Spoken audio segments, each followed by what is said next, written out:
It's time for some straight talk. Multiply your savings with 2 lines on our ultimate unlimited plan for just $90. That's unlimited talk, text, and high-speed data on 2 lines for up to 45% less, all on America's best 4G LTE networks, Straight Talk Wireless. The U.S. women's national team are 17 days away from the start of their World Cup journey. And today, in the shadow of the Big Apple, the United States will undergo their final dress rehearsal before the main event. Red Bull Arena in Harrison, New Jersey, the site, familiar foe, Mexico, the opponent, as this generation of American women take the first step toward writing, or in some cases, rewriting their names in the history books.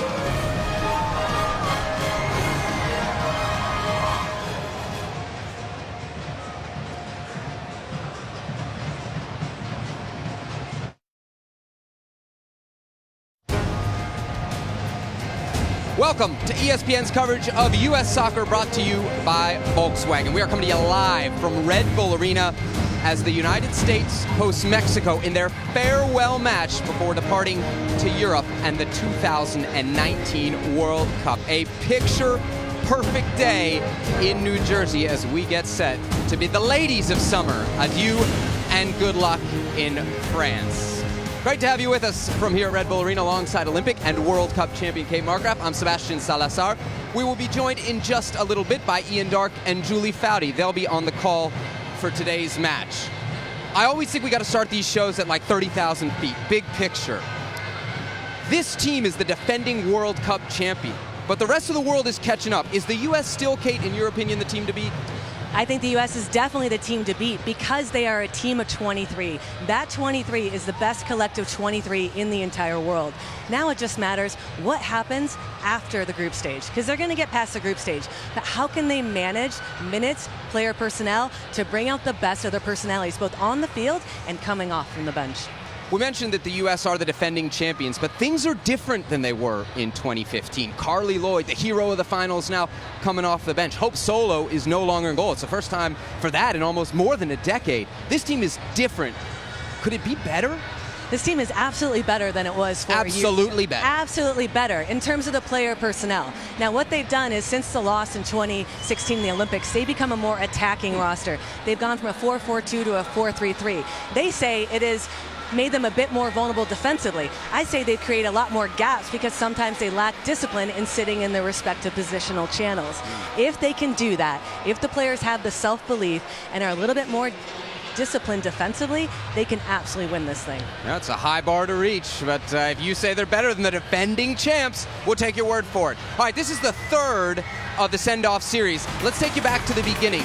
Northern California, Santa Clara, taking on a South Africa team. A little bit of a slow start, but Sam Mewis got things going with a couple goals. Megan Rapinoe, a great assist there, and the U.S. ends up winning that match 3-0. On the 16th of May in St. Louis, in front of more than 35,000 fans, the U.S. faced New Zealand. Tobin Heath opened the scoring, and Carly Lloyd finished it coming off the bench with a couple very nice goals. Let's be brutally honest about today's matchup. The U.S., as we just told you, one of the favorites to win the World Cup. Mexico didn't even qualify. So for the U.S. perspective, what's the goal of a match like today? Well, it's definitely not going to be a challenge that you've seen against other opponents. It's definitely not Australia and the other teams they've faced this year. So they have to play to a higher standard. They have to play to their standard. We need them to build confidence in this game, and that's only going to happen through pass and move. They can outpower, outmuscle, outrun any team in the world. But this team will gain confidence that will propel them into a quality momentum and positive feeling in the World Cup if they can keep possession and build this team and break down the opponent on the ground. Let's take a look at the U.S. starting 11 under head coach Jill Ellis. Just one change from the 11 we saw 10 days ago against New Zealand. That is Lindsey Horan out, Sam Mewis in. Well, Nair will not get a ton of action, but she does need to stay alert in case of a defensive breakdown. Sauerbrunn not only needs to organize the back four, but the collective 11 to minimize those gaps that we talked about. And in the midfield, there is one change. We'll have Sam Mewis, who has scored 3 goals in the past 2 games. Watch her positioning. She sits in the half channels, but her body is always open, which means she has to take one less touch, which makes her play faster. She'll be looking for the ball from Heath and Rapinoe out wide. If they stay and keep their width, that'll create more gaps and openings for Morgan and Lavelle to exploit. Time now then for our Volkswagen coaches note. Moments ago, I spoke with Jill Ellis.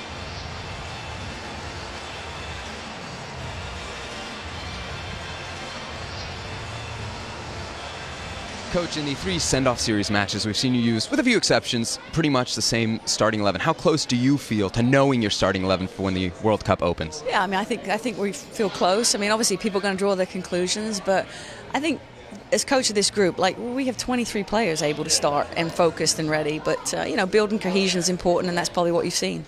Last full dress rehearsal today. What's the most important thing you want to see out of your team? Yeah, I mean, obviously staying healthy, but I think, for us, it's just about good habits. It's making good decisions, good movement off the ball, regaining it when we want. I mean, it's not really about our opponent today. It's really about ourselves, and it doesn't matter who we're playing. It's taking that attitude and taking that performance with us as we leave, obviously, domestically, the States. Thanks, Coach. Appreciate the time. You're welcome. All right, Kate, Jill, they're kind of hinting we may be close to the 11. Do you think the 11 that we're going to see today is actually the 11 we'll see in the World Cup opener? No, I don't think this is 11 that we'll see in the World Cup opener. I think we'll see Lindsey Horan. Jill Ellis will go a little bit conservative in that opener and also look for her to build minutes. She is coming back from an injury, so they're going to want her to find confidence in positive minutes, and she'll get that as she plays into the games more, especially if you start her right from the beginning. It'll be difficult, though, to keep Sam Ewis out of this lineup. I mean, you just mentioned it. She's been red hot of late. Well, Jill Ellis spoke to the strength of this team. They have 23 players that could start. Sam Ewis is definitely fighting and making a big name for herself to get more minutes each and every game. Time now to welcome in the broadcast booth. Ian Dark, Julie Foudy. Guys, we've just seen the starting 11. Hasn't changed all that much over these 3 farewell matches. What do you make of what could be the opening group in France? Yeah, well, I think we've thought that the starting 11 for the World Cup is pretty much set in stone. So we were a little bit surprised when we got the lineup, and Lindsey Horan is not in it. And Samantha Mewis, who's got 4 goals in the last 3 games, is she making a late run for the team? Oh, absolutely. I mean, how can you not think about Sam Mewis?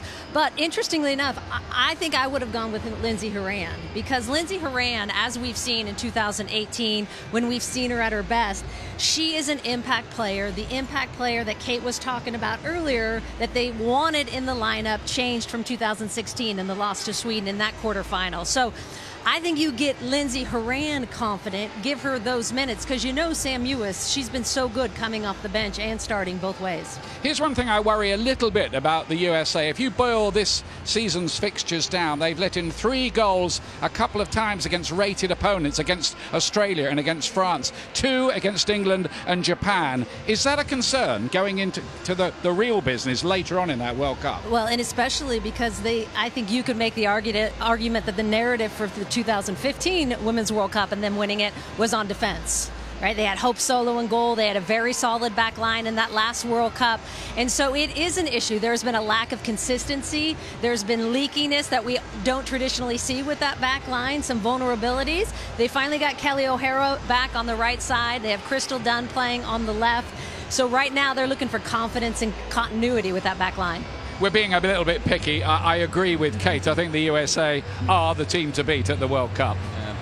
USA, the prohibitive favorite in the World Cup, also the prohibitive favorite today against Mexico, but we should focus a little bit on the opponent. Let's take a look at the starting 11 for a program that really, Kate, is in a moment of reboot under their new head coach, Christopher Cuellar. Right, they didn't make it to the World Cup, so now they're in the middle of a generational shift. This team is very young, especially the front 6.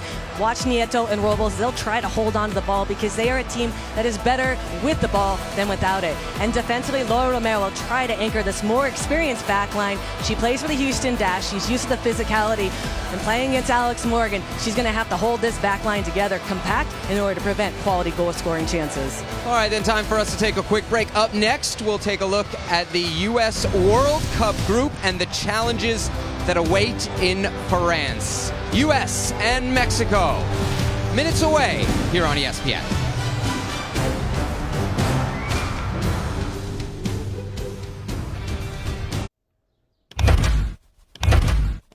Extra power button, extra power button. You're looking buff.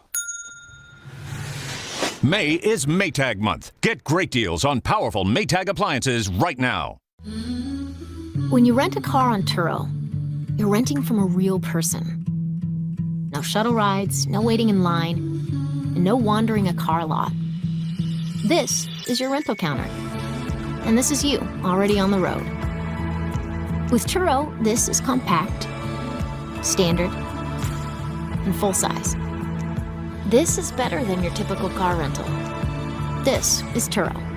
Download the app today. On Thursday, in a show of celebration and support for the U.S. women's national team ahead of its journey to France, Nike recognized the squad in Times Square to highlight all the team has done to inspire the next generation of female athletes.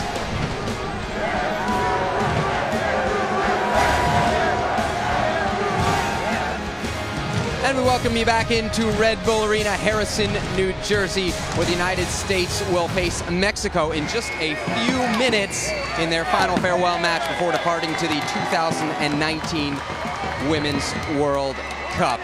The U.S. was drawn into Group F in the World Cup. They'll open on June 11th against Thailand. Thailand making their second World Cup appearance. They were there in 2015 in Canada. 5 days later, it'll be Chile, the World Cup debutantes. U.S. has beaten them recently in a pair of friendlies. Oh, and then the Old Faithful. Yes, Sweden for a fifth straight World Cup. What could be a very, very decisive match, not just for the group, but potentially for the knockout phase as well. Okay, Margaret, Sebastian Salazar back with you here at Red Bull Arena. When you saw the group, what'd you think? Well, first I circled June 20th, and I circled Sweden, because after the shock defeat in the Olympics that kicked the United States out in the quarterfinal in 2016, the earliest exit they've ever had from a major tournament, you know that's the date that every U.S. player has circled for redemption. That's one part. The second part, it's all about points in man management, minute management. They have 23 quality players. Who are they going to play? And then how are they going to manage so that they're in good form, they're feeling confident going into the knockout round? The U.S. is absolutely going to get through, but the question is, who do they want to play in the knockout round? And do they even want to control that? Do they want to manipulate it and manage it? That's not USA tendency to say, okay, I'm going to not get as many points against Sweden. They're going to go for all 9 points, but what they risk with that is facing the hosts, France. Yeah, if they win the group, it is very likely then that they would play France in the quarterfinal. However, if they come in second in the group, it's very likely in the quarterfinal they're playing one of the other favorites, and that's Germany. So what do you do then if you get into that third match? You're facing Sweden. Is it worth, and it sounds crazy to suggest that the #1 ranked team in the world would do this, playing for a different draw? Listen, Japan did that. Japan did that in one of the major tournaments, so other teams have done that. But the thing is... but this isn't other teams, Kate. This is the U.S. The U.S. mentality is always go for 9 points.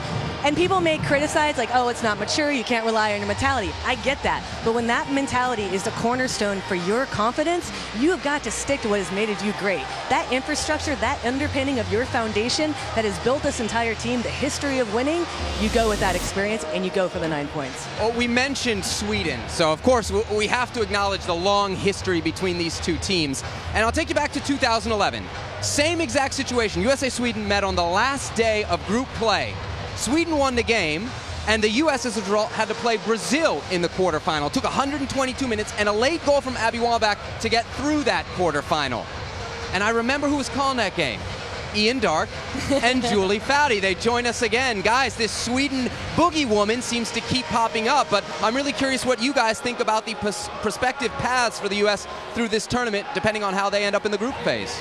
Well, it's a dangerous game, isn't it, Seb, really? I think trying to engineer your position within the draw, but they will have to give it some thought, because I think we are going to have that situation. I think both Sweden and the USA will beat Thailand and Chile, who are rank outsiders. They'll both have 6 points. They'll both be assured of going through. So do they jockey for position? I mean, you played. Could you do that as a player? I mean, Kate's absolutely right. It's not in our vocabulary. And we spoke to 6-7 players just a couple days ago, and when we posed this question to them, they were like, hell no, we're not doing that. They have to say that, don't they? They have to say that. 3 points.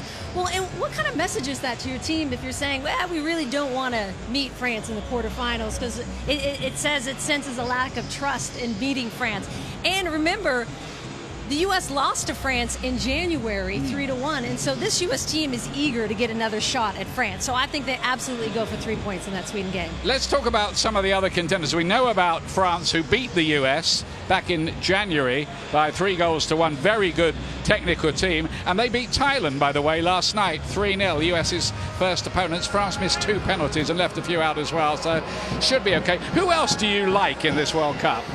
Australia is very good. Japan. And this is, mind you, this is the first World Cup where I feel like, and I'm rejoicing over this, I can count potential World Cup winners on more than one hand. So when you go through it, we've never been able to do that before. It's always been one hand. I can go to the second hand. So you got Australia, you mentioned France, you got Japan, you got Germany always that's in the mix, of course. I think England is looking strong. I think you could even make an argument for someone like Netherlands, the European Championship. Spain's going to be a dark horse. So this is a lot. You've not Sweden, mentioned Brazil. no. Marta's injured. Brazil. Christian's 35, and I think Fabinho's something like 41 Formiga, isn't she? And sadly, the 6-time FIFA World Player of the Year, Marta, who is injured right now, may miss their opening game, is probably not going to win a World Championship while she's a player. I think it's fair to say, Seb, this is the hardest Women's World Cup to win. Yeah, I mean, I want Foudy to show her feet. I want to get to the point where there's so many contenders that now she has to show. Now we have to see her feet on camera to count it. Yep. I think they're absolutely right, though. I think there's tier 1, right? You have your USA, Germany, France. England's kind of in it. I'm not 100% sold. Are they in that tier 1 or no? I think they're a 1.5. Okay. A tier 2. Those tier 2 teams can beat a tier 1 team on any given day if they're feeling it, because they have a quality 11. Foudy mentioned a lot of them: Japan, Spain, Australia, if they get their back line to drop a little bit because they're not fast and they try to play a high line. You know, there is enough quality there. That's what makes it so exciting. So if you even try to engineer this, you're asking to be complicit in your defeat if things don't go your way. You have to go for it because you cannot control the variables. Well, before we get blown away, I should note for those interested, you saw the odds. Australia 15-1, Netherlands 17-1. You might have some success with that. You might have some success with that. When we come back, we're going to take a look at what it will take for this U.S. team to defend their title in Canada. They are deep, they are talented, but so is the rest of the world. Kate Markgraf, Sebastian Salazar, back from Red Bull Arena in just a moment.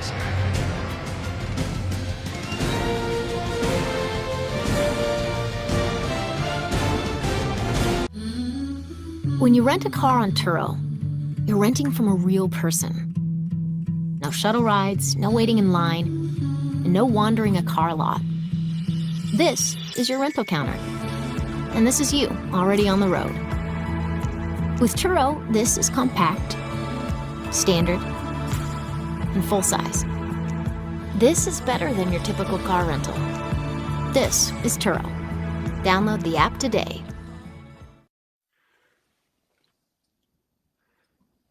I'm not ready to lose my hair. Not now. But I never thought there was a real solution. Now I use Keeps. Keeps is the easiest way to keep my hair. Look, there's no magic cure for baldness. But by starting Keeps now, I can keep the hair I have and get my treatment without leaving the couch. Get Keeps, the easiest way to keep your hair. Go to Keeps.com to learn more. Just want to say good luck. You are truly an inspiration. My daughter, my son, especially my daughter's team, they all love you. So just so you know, when you go over there and compete, you have my daughter and her team's full support, and they'll be watching every single second. So again, good luck and kick ass.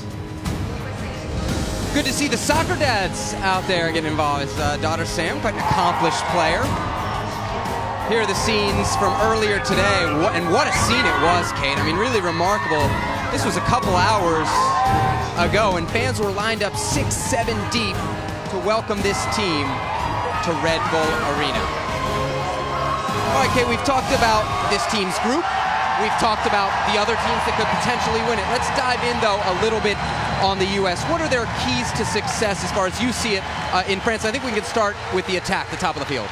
Well, it's about the depth in the attack. The strength of the United States team is the firepower they have up top. When I talk to coaches in Sweden, in Germany, everywhere around the world, they're like, well, you guys have Megan Rapinoe, you guys have Tobin Heath, who is actually playing the best soccer of her career.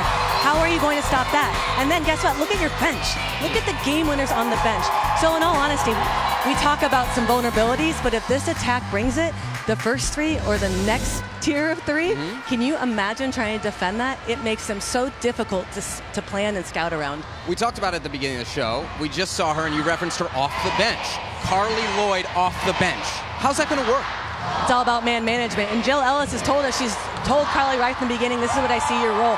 But Carly keeps asking for more and more minutes by the way she's playing. Every time she gets in a game, she is dominating. Do I think Carly Lloyd should be a starter for 7 games of the World Cup? No, I just don't think mid-30s, being a player that's done it, you can physically handle it. But she will have a major role in this tournament. Well, she was unequivocal about it. She spoke to media on Friday and said, no, she's not comfortable coming off the bench.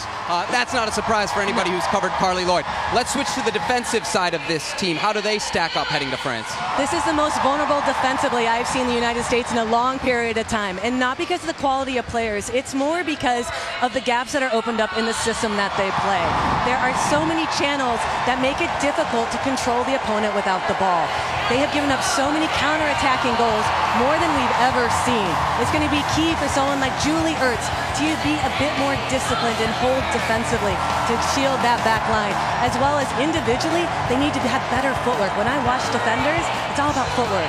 And if they're able to solve that individually, collectively, this will be a much better team, and it'll be easier for them to plug those gaps that we've been seeing in the past couple games. We can't really talk about the defense without talking about, and you can hear the volumes getting cranked up here at Red Bull Arena. They're excited. Without talking about goalkeeping. I want to talk about Alyssa Nair in a second, but Hope Solo, how much will this U.S. team miss her in a major international tournament? Because it's been a while. Well, they had Hope Solo in 2016. She is one of the best keepers in history in the world. But 2016 wasn't her best tournament. They knew then they had to start looking at something different. And Alyssa Nair, this is an incredible opportunity. There are a lot of naysayers. But when you compare yourself to Hope Solo, you can't compare them fairly if you've never given Alyssa Nair the opportunity to shine in the big light. This is her chance. We can evaluate the quality of Alyssa Nair after this World Cup to see how she does. I don't like people critiquing her before. I want to see how she does under the pressure, in the limelight. She will have to make some game-winning saves in order to even be in the realm of Hope Solo and Brianna Scurry. We get a chance to see if she's capable of it. I don't know if you feel this way, in talking to the players around her, the team has utmost confidence in Nair. It must be said. It is tough. It is tough. What Alyssa Nair can do best is her footwork in the goal and stay confident. And if she happens to let one in, don't let two in. And be proud. We're not going to see her building out of the back. She's not going to be like Germany's goalkeeper that's going to help in the build-up. But she is very good about organizing in the box. That needs to be what she holds her hat on. Is she prevents breakdowns from her pre-organization. She anticipates the breakdowns. Can we see that on a regular basis to prevent and limit goal scoring opportunities from opponents? You hear them? They're ready, and we're almost ready. USA and Mexico coming up in just a few minutes from Red Bull Arena. Do not miss it, the farewell match for the U.S. women as they get set to head to France and the upcoming World Cup. We'll be right back from New Jersey in just a moment.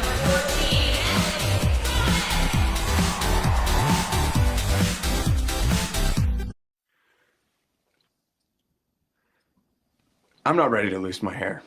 Not now. But I never thought there was a real solution. Now I use Keeps. Keeps is the easiest way to keep my hair.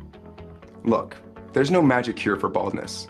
But by starting Keeps now, I can keep the hair I have and get my treatment without leaving the couch.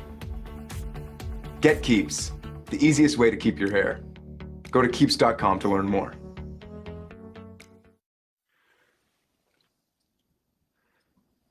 I'm not ready to lose my hair.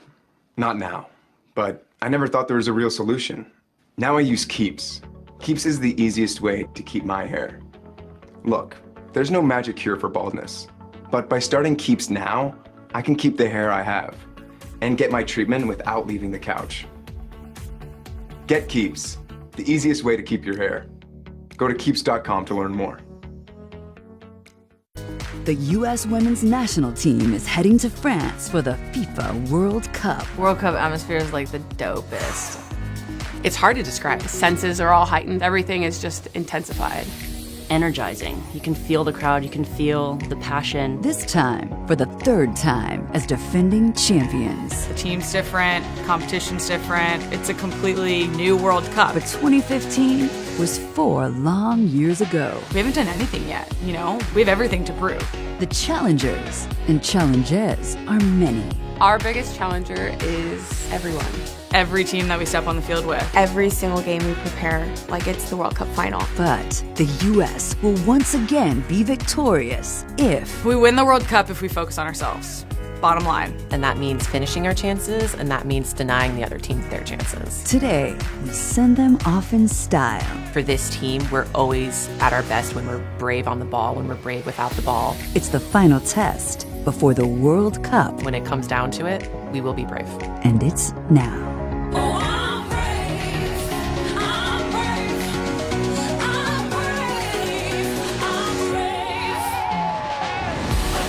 Welcome back to ESPN's coverage of the U.S. women's national team. The Stars and Stripes about to face off against El Tricolor of Mexico. It is their final match before heading overseas for the World Cup. The team's gearing up in the tunnel. Let's send it up now to Ian Darke. Ian? Thank you very much indeed, Seb. Pulses racing, you sense, among the US fans. It's almost a festive atmosphere around here, the final game before the World Cup. And you could tell, talking to the players this week, Julie, how excited they are. It's an adrenaline rush for them. You get to this last game, and as a player, it's so close, but you're not quite there. You're like, let's just get this party started. Let's get over to Europe. But the key for this game, of course, is they want to build on that confidence and consistency and also leave healthy. First game for the US, June the 11th against Thailand, but they fly to Europe tomorrow. First of all, they will be based in London at Tottenham Hotspur's training ground, doing some final preparations there before going into France itself for the World Cup.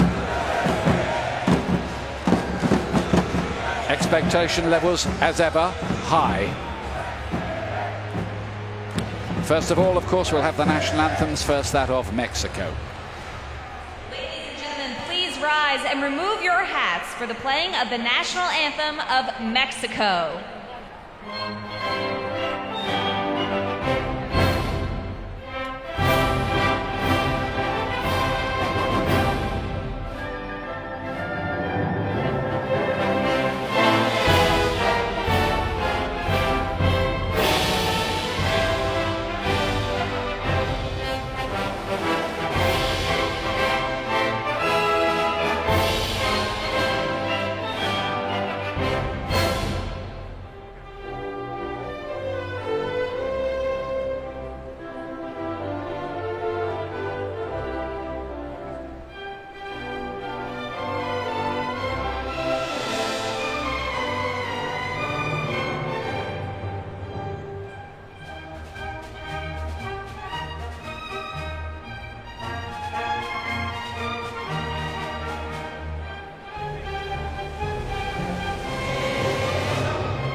Alongside U.S. soccer donors, members, and partners presenting today's American flag.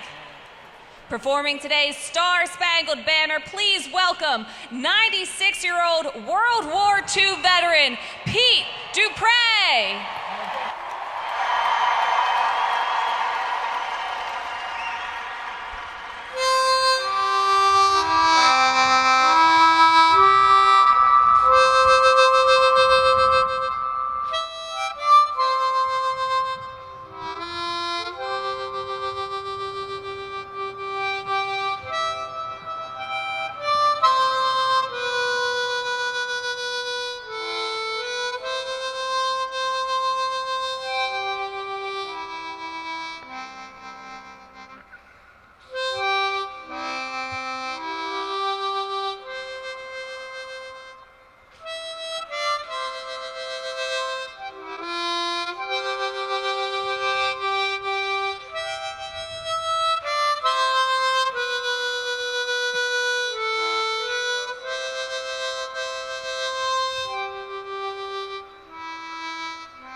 Well, that was remarkable. 96-year-old Pete Dupree, World War II veteran, who actually met the players on Omaha Beach in Normandy in January. Carly Lloyd said it was the best thing she'd ever done off field for the US team. There he is. And that really did go down a storm. I got chills. Yeah. Listening to that. Wow. And if you haven't seen that video of the team going to Normandy, it is something to watch. Quite something. A remarkable man.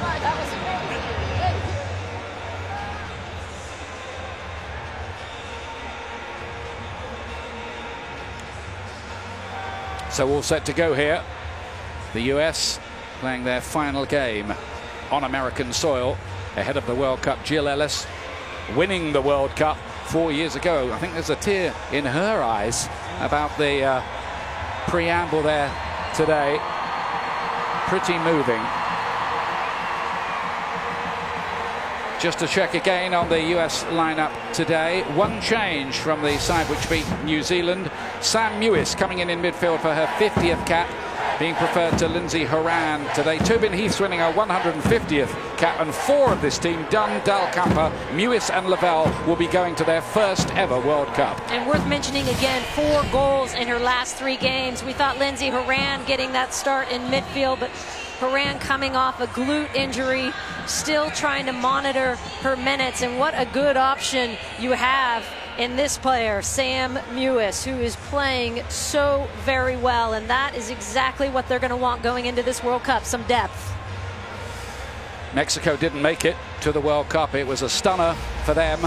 They're going with a new young team, trying to rebuild, and this is their team today. The star player is Katy Martinez. Only 4 caps, but they think a lot of her. Plays for the champions, Tigres in midfield, and in defense, Ariana Romero of Houston Dash.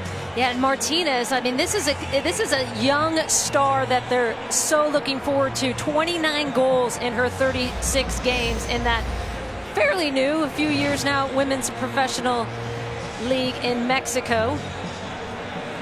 There's Chris Cuellar, who's taken over as the head coach. His father was in charge for 18 years of the women's national team in Mexico. He's got the job of repairing things. The officials today, led by referee Crystal Sobers of Trinidad.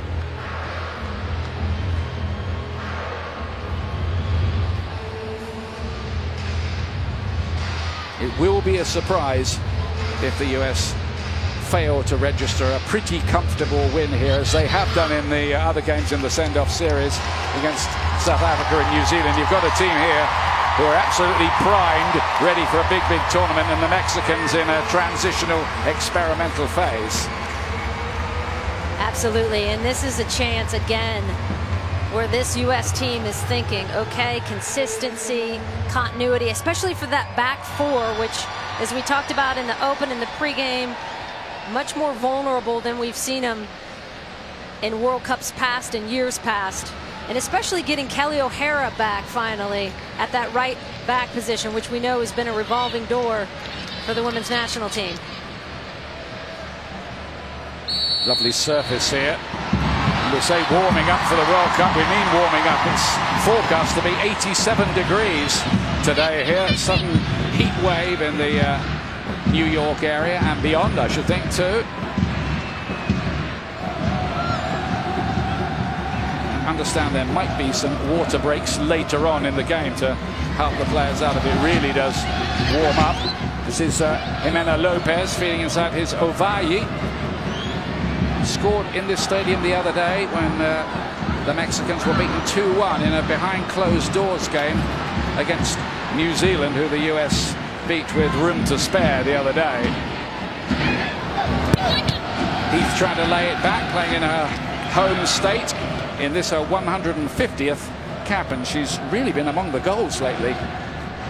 Tobin Heath playing so well, 10 goals in her last 14 games. And I would argue that front 3 playing some of the best soccer of their careers in Alex Morgan, Megan Rapinoe, and Tobin Heath. And they will be vital part of the old guard, if you like. This is Crystal Dunn, who just missed selection 4 years ago. Big relief to get the phone call this time. I think it was pretty certain she was going to, as the left back. And Mewis is in behind here. Again, Heath is waiting, and that ball wasn't the right ball.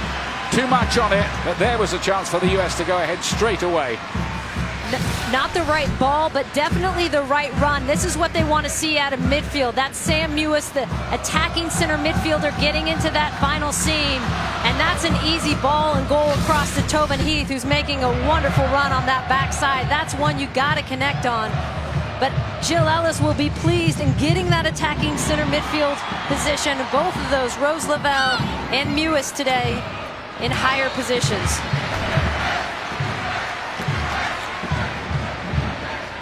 It's going to be out of the back garden pool and into the deep ocean, I think, for these young Mexicans. They'll learn plenty today. This is the very talented Rose Lavelle, Megan Rapinoe, and then Mewis in the mood for goals. I think there'll be no mercy from the US. They'll be ruthless and clinical if they can. It's done with a lovely looking crossing, and Tobin Heath with the volley, which is nearer the corner flag than the goal in the end. I think it went for a throw-in, didn't it? Looks like it's going to be a goal kick. Yeah, and that's another positive to the United States, because again, this is an outside back. So the two things that the US always thinking about, how do we get our outside backs forward and our attacking central midfielders? Because when you get teams that are going to sit in bunkers, those are the two avenues they're looking to release and bust through the lines. Mistake there by Bernal, who does win the header. Juliet's to play it inside. Mewis again, and then Megan Rapinoe, and that's nearly in. The goalkeeper just readjusting her feet. Cecilia Santiago to claw that away. Megan Rapinoe just trying to get something on frame there, seeing she has a half window. Santiago doing well, because she almost gets caught off her line. Already heavy pressure on the Mexican goal. Tobin Heath.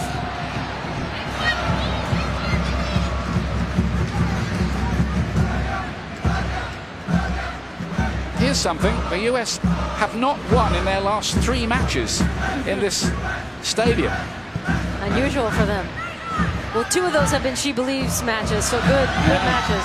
One of them was a 1-1 draw with France. The other, a 1-0 defeat against England, who will be among the favourites, Phil Neville's team, the Lionesses of the World Cup. Good ball that time. Mewis to Rapinoe.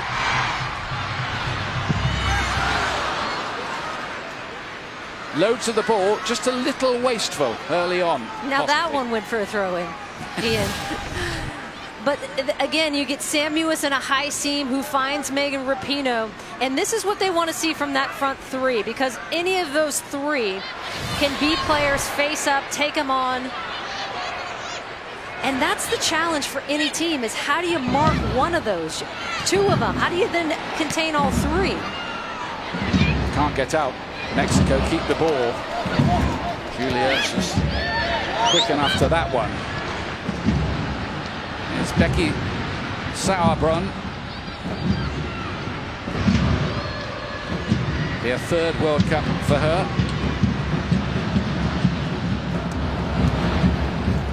Carly Lloyd will be going to her 4th. We may see her later. She's on a bit of a scoring streak as well. On home territory here in New Jersey. Carly Lloyd, I think she's going to speak to the crowd at the end of the game. You can see the U.S. coming with almost 5. Morgan's in behind us aside. Offside. Won't count. Unlucky timing for the U.S., but in that wide shot, you see you've got the 3 forwards for the United States, Alex Morgan being one of them, of course, and also pushed very high, almost paying a 5 front. Sam Mewis in there and Rose Lavelle, who was just a moment prior out wide and high on the right. Think about that 5 coming at you all the time. And then you got another 3 to 5 who are coming off the bench with fresh legs in the second half, Ian. It's not an easy task for opponents. Probably about half the field would be no formality as opposition getting to the World Cup, and the US would have to be careful about teams who are slick on the counter when it comes to the knockout rounds. having it all their own way here so far. Dunn looking to get that behind for Morgan. This time there is no flag as she tries to get involved. So she was onside, forward by Lavelle. Robles to lay this one forward to Palacios, the striker who was at the University of California, Irvine, playing for the Antitas team there. Scored plenty of goals for them. Now with Real Sociedad in Spain.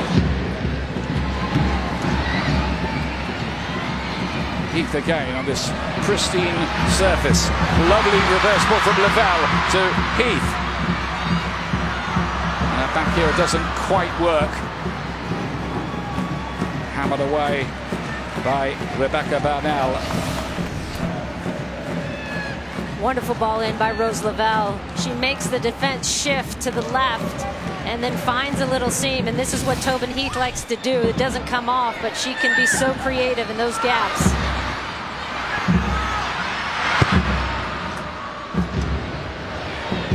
I don't think it'll be this one-sided, but the first two games for the US at the World Cup, you would think, on all form lines we know, they will pretty much be in charge of things, we imagine, against Thailand, 500-1 outsiders, and Chile, who they beat comfortably a couple of times last year. Chile will be making their debut, I think, at the World Cup.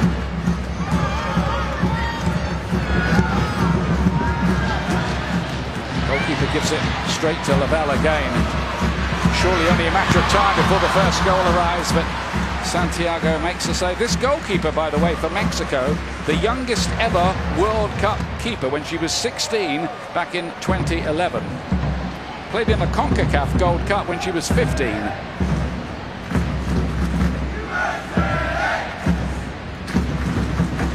They're fortunate they have that experience because, as we've talked about, not a roster with any experience. Only 6 players on this entire Mexican roster with over 10 caps. In fact, Ian Dark, I did the math. Carly Lloyd has more caps. This is her 274th than the entire Mexican national team. Think about that.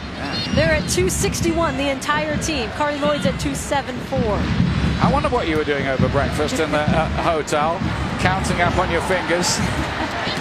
Great research, though.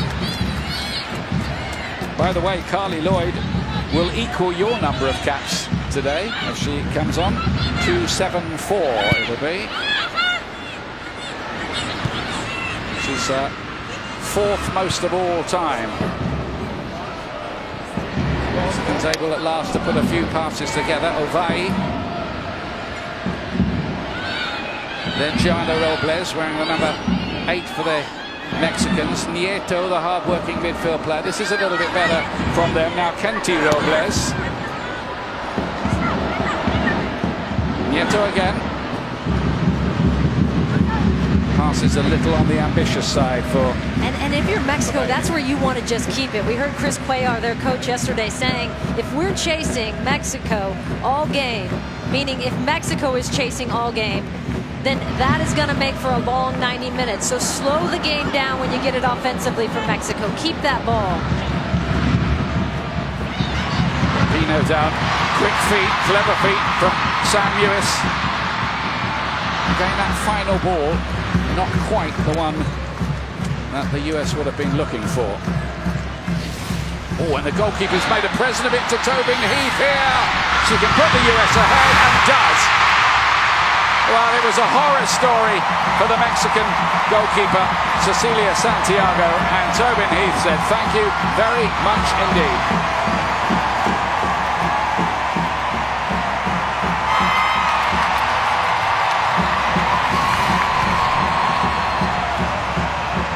Here you see it, she's wanting her outside back to drop back, and that is just a nightmare for Mexico. The last thing you want to do is gift them with something so easy. Tobin Heath having the presence to see and not on the same page at all. How do you spell kamikaze?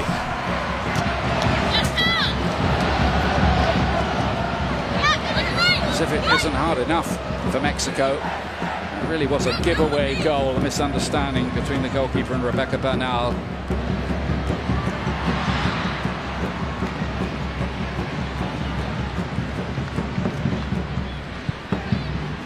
Robles inside, Palacios, too much juice on the return pass. I think retention of the ball, as much as they can do it, Mexico will be vital. Tobin Heath, by the way, now she really is on a hot scoring streak. That's 11 in her last 15 international matches for the US. And boy, do they need that. Between Alex Morgan crossing the barrier of 100, she's got 28 in her last 35 games. We know what Megan Rapinoe can do on the other side. And that's without Carly Lloyd, who's got 5 goals in her last 3 appearances. And we'll be thinking, I'm sure, though never saying it, she should be in the team. Oh, she'll say it. Oh, yeah. She'll tell you. Not to the media, surely. She surely does. All right, okay. You know better than I. It's going to be, you know, and she is fighting for minutes. She's also saying, hey, look, I could be a starter on this team. And at 36, I think her best role is exactly how they have her, but get her those minutes in the second half for sure, because she is going to play a huge role for this U.S. team. That everyone knows.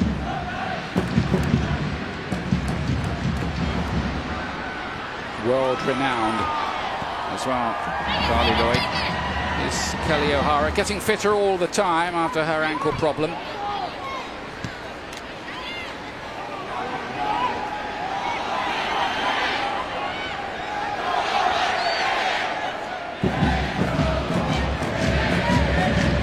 Crowd making a great noise here. They've come here to enjoy themselves, and they've already seen a US goal.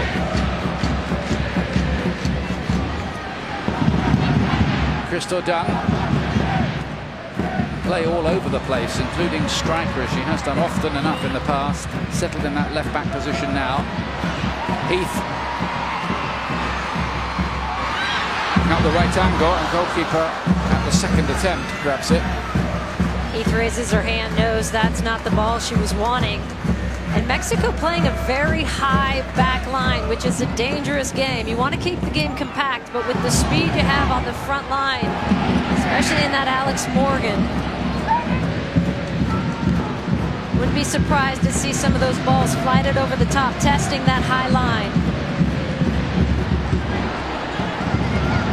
Becky Sabra.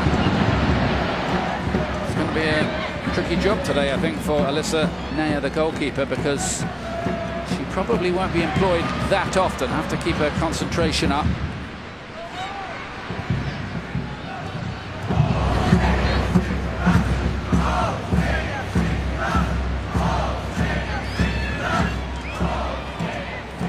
Bernal involved in that mix-up for the goal. I think it's fair to say the US will have a lot of chances. The last 2 times they played Mexico over the last year or so, they have scored 6 against them, and that was with more experienced players around. This is Katy Martinez, the number 10. And Nieto. To Kenty Robles, who plays for Atletico Madrid in Spain. Spain, I think, might be very well worth watching at the World Cup. Lovely passing team. They just lack a goal scorer. US beat them 1-0 earlier this year in Alicante. A very windy Alicante, as I recall. I think we almost got blown out of that booth. We did. I think our notes got blown into the crowd that day. Not that anyone was that interested in them, as I recall. That Spain team is good. Remember those first 30 minutes? US didn't touch a ball. Very good midfield player called Putellas. Watched her at the World Cup. Alexia Putellas. Left foot like no other.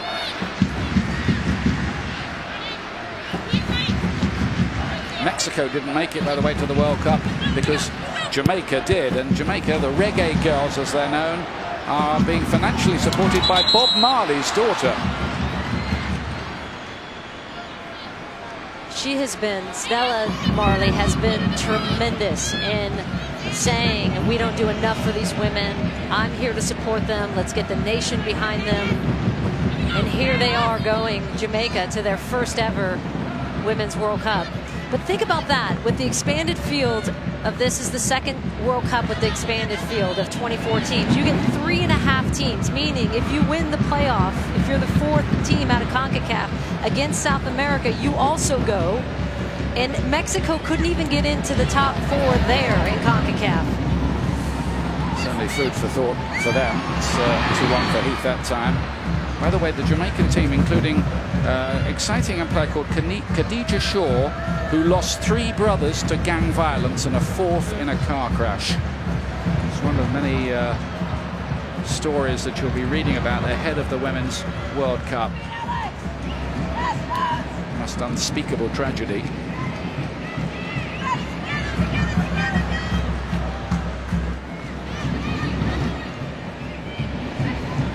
Bernal trying to play a deep-lying playmaker, or picked out a decent pass to Katy Martinez in midfield. ESPN's coverage brought to you by Volkswagen, presenting partner of US Soccer.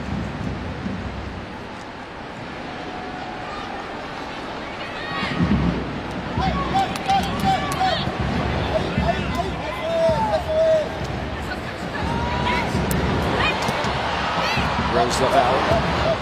Stopped that time by Ovayi.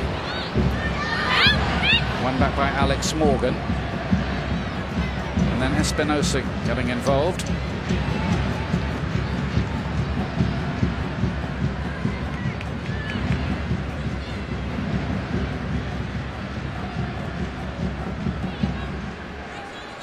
Romero to play it wide to Kenty Robles. They like to play out from the back, Mexico. It's a bold policy, really, considering they're up against the #1 ranked team in the world. Lopez, it's 2 signs of the Mexicans just starting to settle. Nicely done by Palacios. Joanna Robles.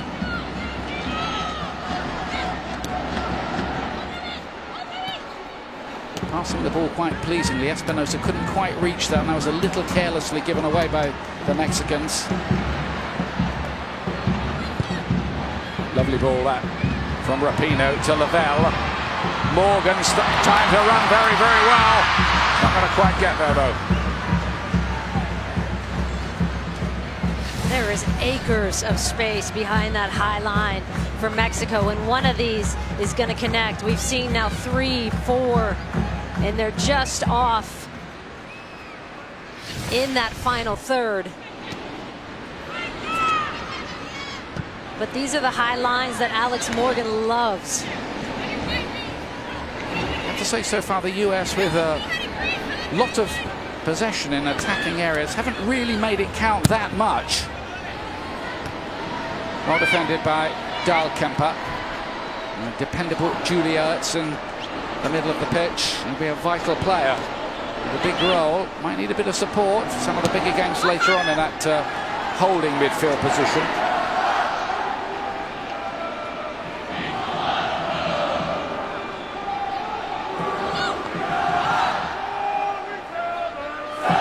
The US have never done worse than the semi-finals at the 7 World Cups. They won 3 of them, got to another final. A long run, very much expected.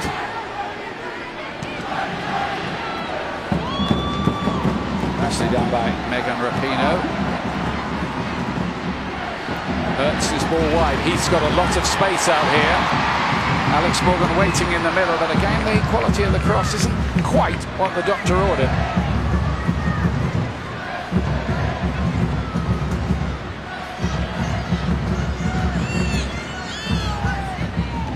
All starts on June the 7th, Women's World Cup.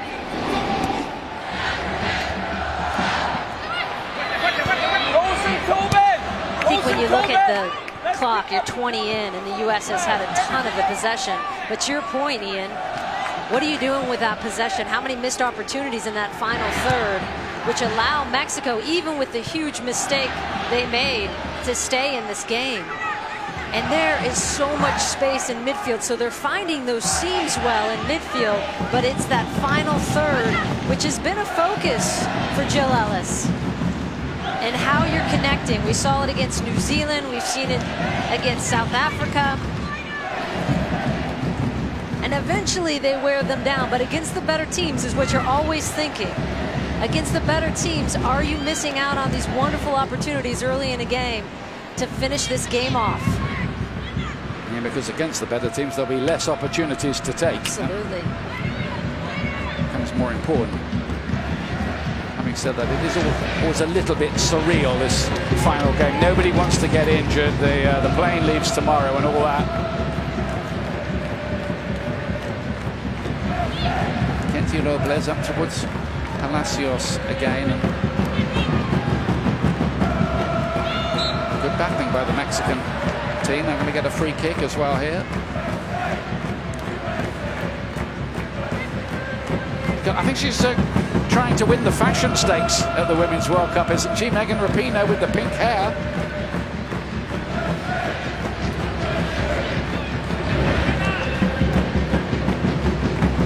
Commentators will love her. I can find her easy.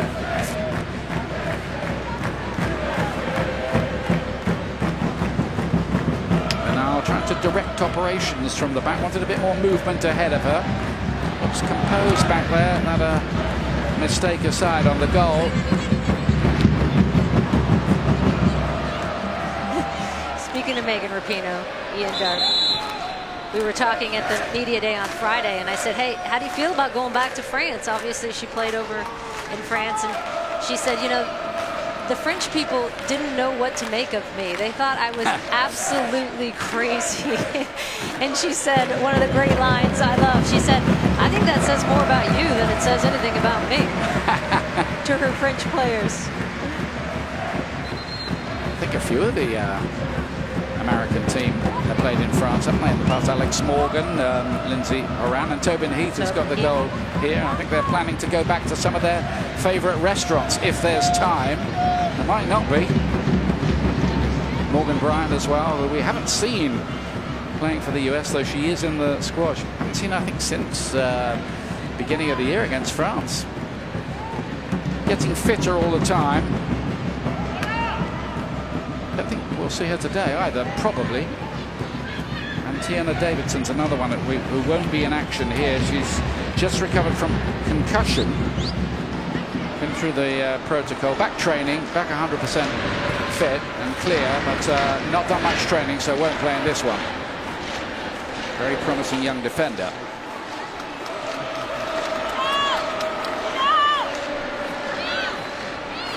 The 11 of the American team will be going to their first World Cup.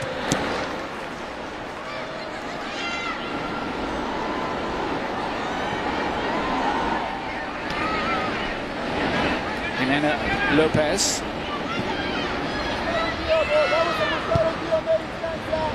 Not much pressure on the ball here from the US, quite content to let the Mexicans just play it around at the back. Kenty Robles, cut out by Abby Dahlkemper. Seems to be a fixture in that defence now. She's already winning her 40th cap. That's her battling away for possession. Much admired by Jill Ellis, the coach. Yes, Alex Morgan knew she was offside, and she was right. She literally knew because she stopped.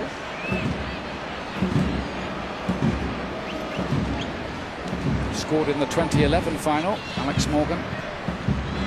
That was the one final the US have got to and didn't win against Japan. Ertz and Mewis. It's the better ball. Inch perfect, in fact, for Crystal Dunn. Cross just a little too long, and O'Hara won't be able to keep it in play. And when the forwards for the United States, on the right Tobin Heath and on the left Megan Rapinoe, get pinched in, that's when those outside backs and Crystal Dunn on the left, O'Hara on the right, are going to create the width for them. You saw it right there. just couldn't connect again, and that seems to be a topic in that final third. Morgan trying her luck. It's fallen here for Tobin Heath again.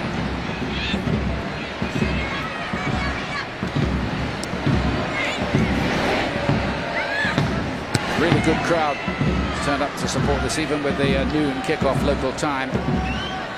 Looks pretty full, not completely. Holds about 26,000 here.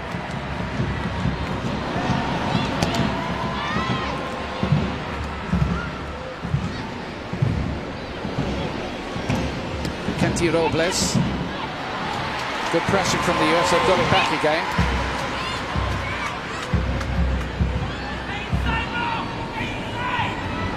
Dal Kemper to Rose Lavelle, the young lady from Cincinnati. Scored the other day against New Zealand in a good performance from her in midfield.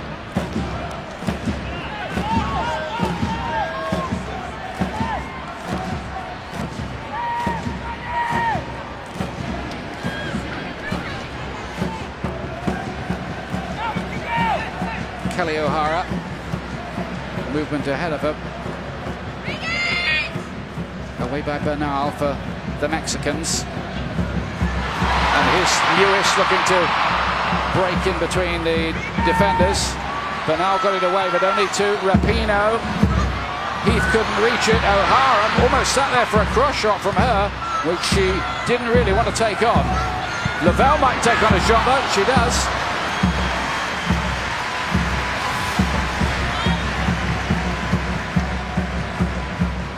Lewis making that run in from midfield. And again, Kelly O'Hara, the right back, providing some width. Why she doesn't crank that one on frame, I'm not sure. I think she has the capability to score that one, even with that angle. Not a problem for the goalkeeper that time. Lopez with a header here for the Mexican team. They've only in recent years had a Mexican league. It's not yet up to the standard of the major leagues around Europe, or indeed of the American-based NWSL.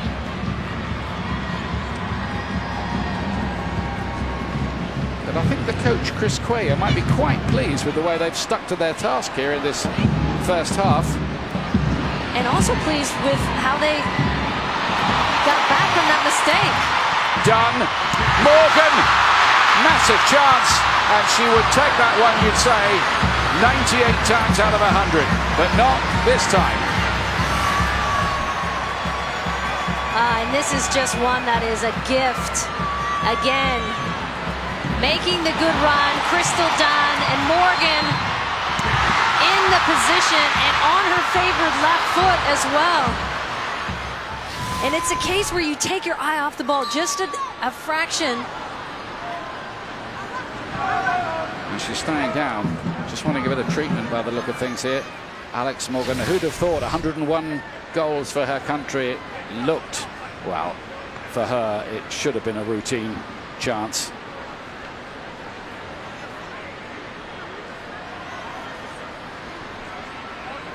Took one on the shin, it looks like there, but that's a situation that Alex Morgan typically buries.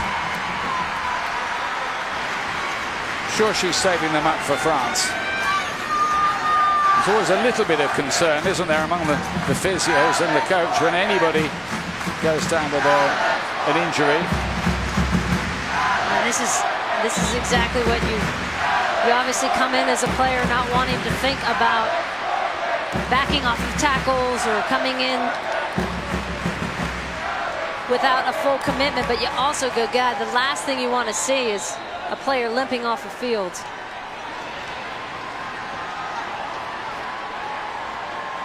It's given a chance for everybody to rehydrate on what is a very warm day. Good look at New Jersey. Tony Gustafsson is their assistant coach for the U.S. And he is always on the sideline, talking, communicating, shifting players. Very engaged in how they shape up tactically, where their width comes from. A constant voice you'll hear picked up from our boom mics on the side. Yeah, he's got a big part to play as well, supporting Jill Ellis. He's now got 88 wins as the coach of the US. Only the late, great Tony DeChico, much-loved character, has more in US history as a coach.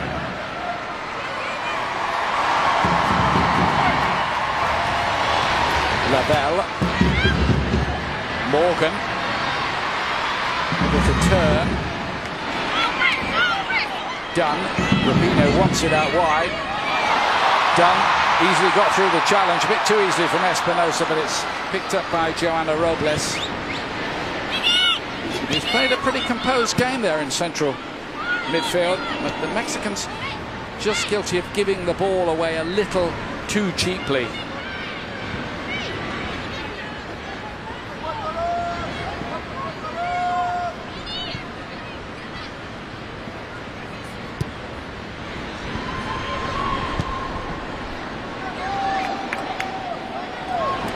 Dahlkemper, he comes from the Bay Area of California.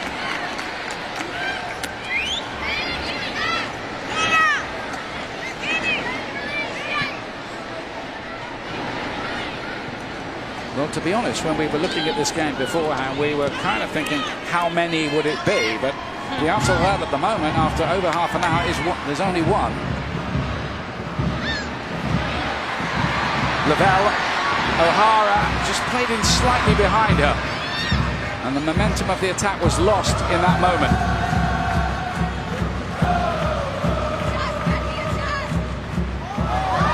Lavelle, sweet bit of control, Tobin Heath, and that, I'm afraid, rather typifies the US display in attacking areas so far.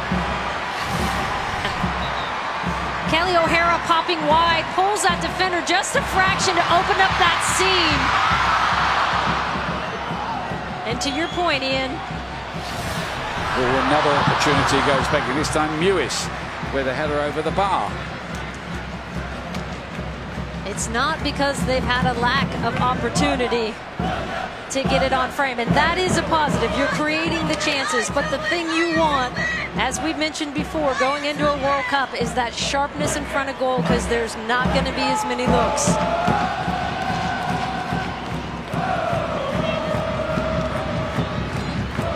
Can't imagine that Jill Ellis is that impressed so far.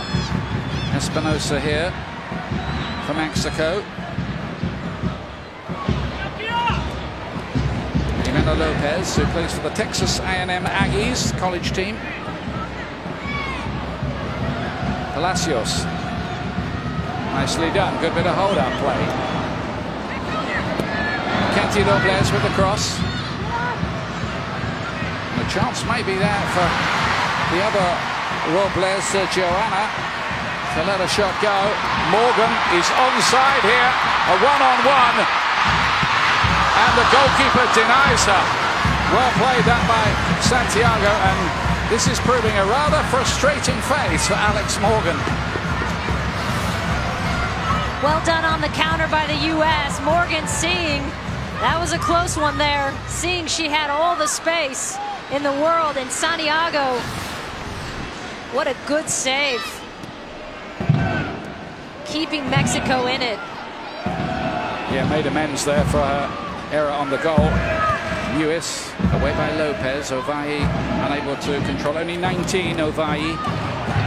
Already a couple of goals in a brief international career. A lot of these ladies playing for Mexico today made their debut earlier on this year in the Cyprus Cup.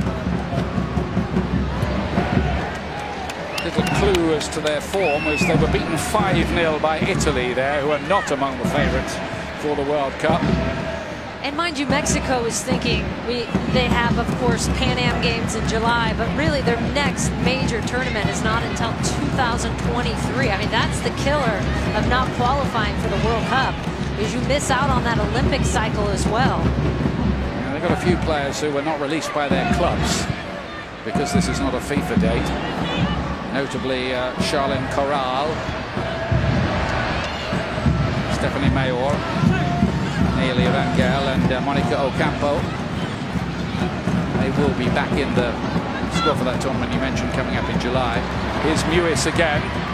Gets her head up, assesses the possibilities, and one of them is maybe Heath. I don't think that was the intended target of the pass, but it nearly worked.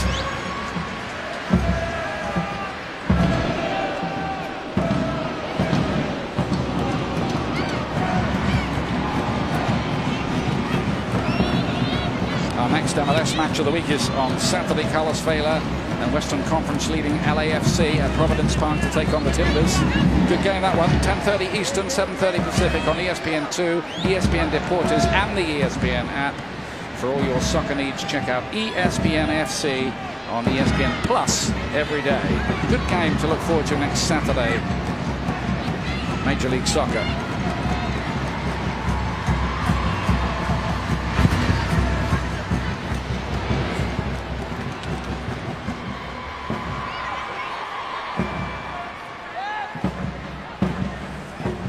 Providence Park's reopening for that game with an extra 5,000 seats. It's always a great atmosphere with the Timbers.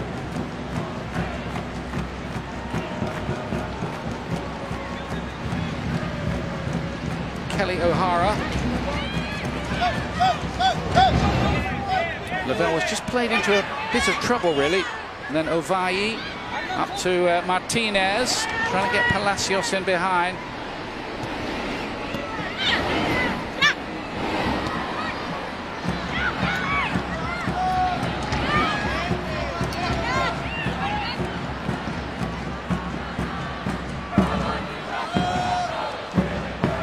Possibly the US just got to the point where they need tougher opposition just to bring the best out of them, because it's been a little sloppy in truth so far today.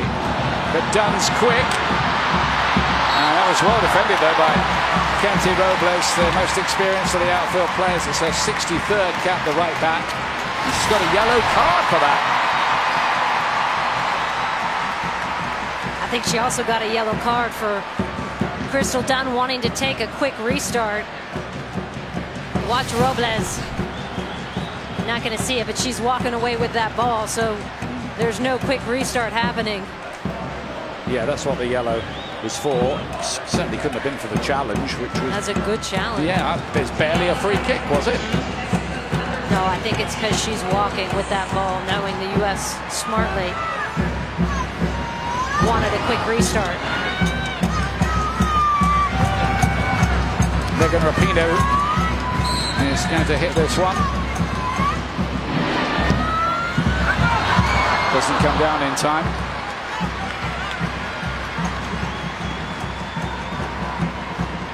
And Santiago, the goalkeeper for Mexico, because she's so aggressive off her line, and we've seen her come out, she saved the ball, a through ball with her head out of her box.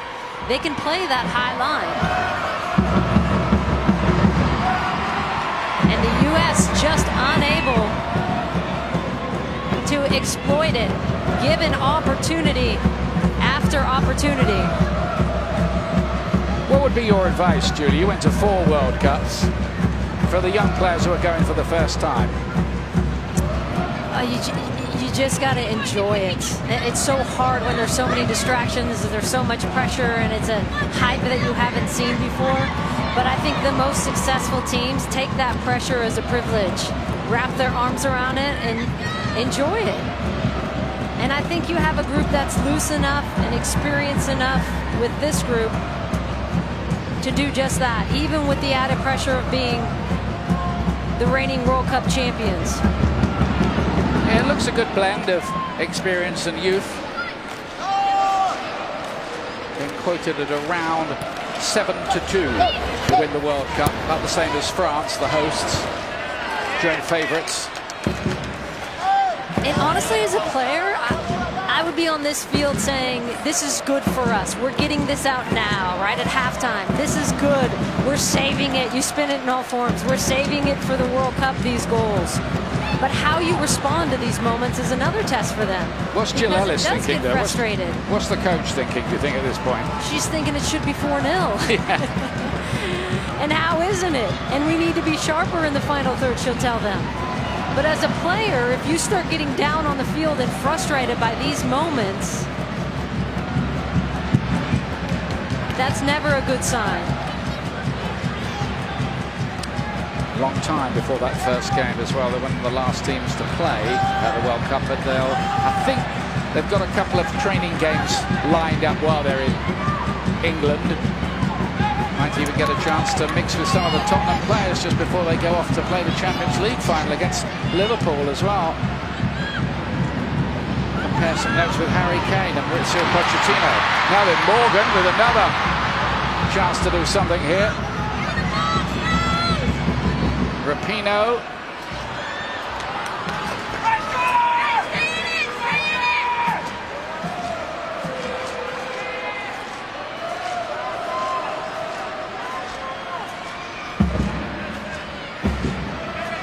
I also think Jill Ellis, looking at Morgan, she's still walking a little bit limpy, a little bit gingerly. They're going to assess that at halftime. Is it worth it to get her more minutes? I know they for sure want to get her some confidence. She's gone goalless in these last 2 games when the U.S. has put big numbers up on the scoreboard. I think it's a tribute to Alex Morgan and what she's done in her career that we're talking about 2 games as a goal drought. You want to get, as a forward and as a finisher, you want to get one in before you get over there. She stands at number 6 in the all-time list of U.S. scorers, Alex Morgan. A feeling I know nothing about, by the way. Well, you had other drops within the team, to be fair, didn't you?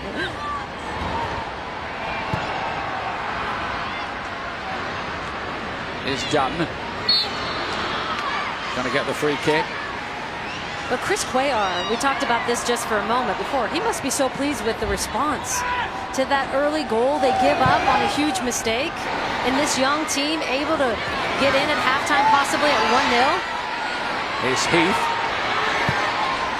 Better looking cross and done, and that's a fantastic save by Santiago. That was special.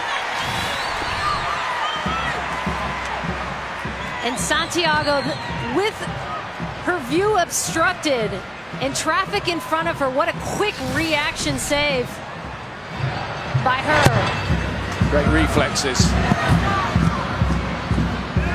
Away by Espinosa for Mexico, but I think she's more than made up for the X-rated howler from earlier on. 2 big saves. There might be another to make here, but Rapinoe, it's a bit of a miscue. Go for a corner kick.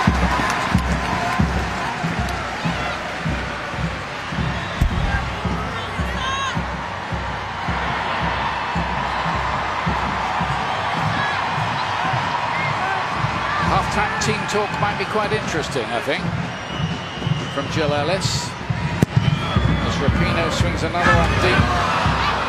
Lewis. The header was upwards and not downwards. Sam Lewis from Hanson, Massachusetts. Plays for the North Carolina Courage, very successful team in women's soccer in the US.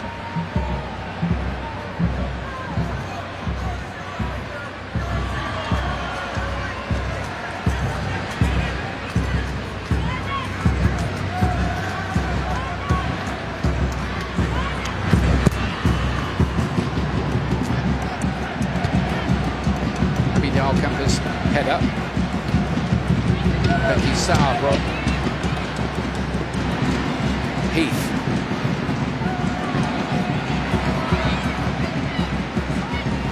Ertz. Now Rapinoe. To drift it towards that back post. Again, not quite accurate enough. Story of the half, really. Just a hair off everything in that final pass.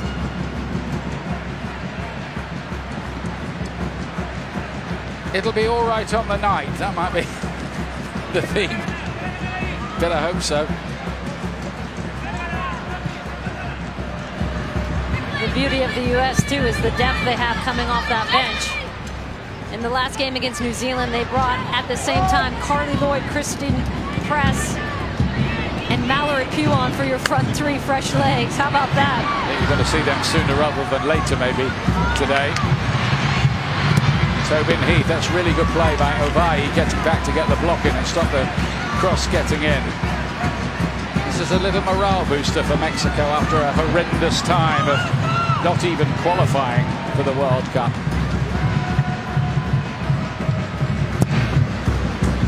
Heath, she's looking for the header on the near post, and done on another spectacular piece of goalkeeping, and that's twice now that Crystal Dunn has been denied by goalkeeper Cecilia Santiago. A nice little touch here by Dunn, whether she meant to or not. I'm going to give her that one. Santiago, look at all that traffic in front of her. That is so hard. She makes that look so easy because you can't see it. It's so quick, that reaction save. That's why she was a World Cup goalkeeper when she was 16. Very bad moment, but she's followed that by about 3 or 4 quite brilliant ones to keep it to 1-0 at half-time. A big mistake in the Mexican defence, and Tobin Heath scoring for, let's be honest about it, so far a pretty off-key USA. That's the story so far then. Second half to come. Let's take it back to Sebastian Salazar. All right, thank you, Ian. Kate, when we started this show, we sold it as a blowout, that the U.S. would be all over this Mexico team, if not for a terrible mistake by the Mexican defense. This is a 0-0 ball game. What's going wrong for the U.S.? I don't think it's what's going wrong. I think it's just what are they not executing at the moment. Ian and Foudy I always call her Foudy. Ian and Foudy are always talking about the final ball. For me, it's a lack of width in the final third in the box, because right now that final ball has to be so precise, that margin of error so slim, because they're too compact. They need Rapinoe to get wider, Tobin Heath to get wider. When Kelly O'Hara gets in that final third, go down and then cross it. That'll pull more defenders towards you, open up those seams where Alex Morgan and others thrive. Not only that, buys you more time to get more numbers in the box. You saw the formation shift towards the end of that half. They put Crystal Dunn in the midfield. They went to a 3-back because they needed more numbers in the attack. It's because they're going too fast and too narrow. The seams aren't open enough in order to exploit them. 45 minutes down, 45 to go. When we return, highlights from the first half, the U.S. and Mexico. Tobin Heath, your goal scorer, her 30th in red, white, and blue.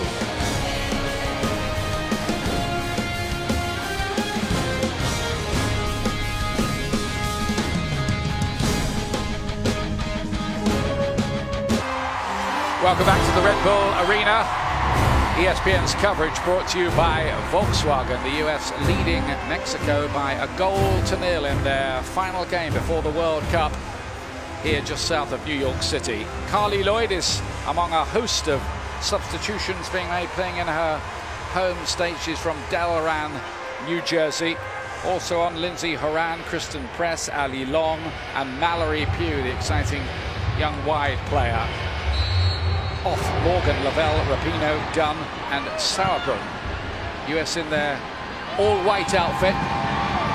Straight away, it nearly drops to Lindsay Horan, and there's a new look. US for the second half. This was expected. There'd be a number of changes at half-time. I will say, though, not expected. Tobin Heath at left back. No, that is an unusual one, and Santiago is able to claim that. Confirmation going through at the top of your screen there of the many changes to the chorus line. I mean, that's an interesting move when you're trying to solidify that continuity of the back line and get that consistency. Not to say Tobin Heath can't play at left back, but she just doesn't play there very often. I've never seen it. Has she played there for the US? I can't recall seeing her play. She has, but it's been years. We're going to pull that up. Right. It's an unusual move from the right wing to left back.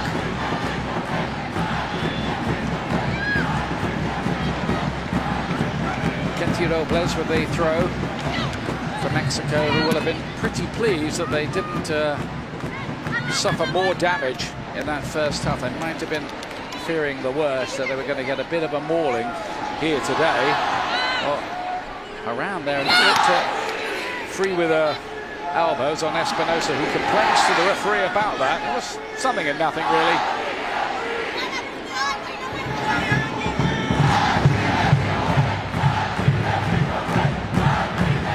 Looks like Julia has dropped back into her old position of central defence. Here she is on the ball now. Lindsay Horan is recovering from a muscle injury and has found a fantastic ball. Carly Lloyd, she's not going to do it again, is she? Nearly another goal for Carly Lloyd, who just recently cannot stop scoring. That looked like it might be another.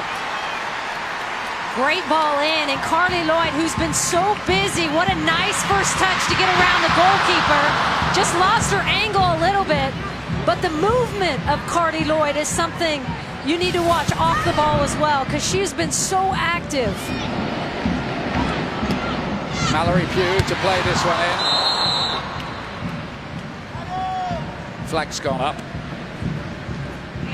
Great ball by Lindsay Horan, by the way, to set up Lloyd in that move. And I know we talked about this in the first half, but it bears repeating. Press, Carly Lloyd, Mal Pugh, fresh legs, Lindsay Horan, fresh legs. I mean, 4 hugely creative players that you get coming off the bench for the United States.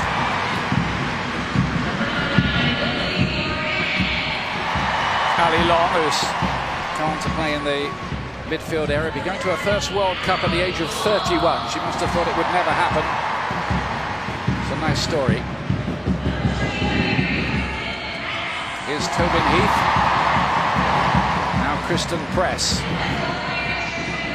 We will see this 45 minutes as an opportunity to just give the coach a little reminder of what she can do. Yeah. And you never want, of course, at halftime to come in and you want the team to be scoring. But there's something in the back of your mind, too, as a reserve coming off the bench that, okay, there's still a game here. We're coming in and we're going to make a difference here.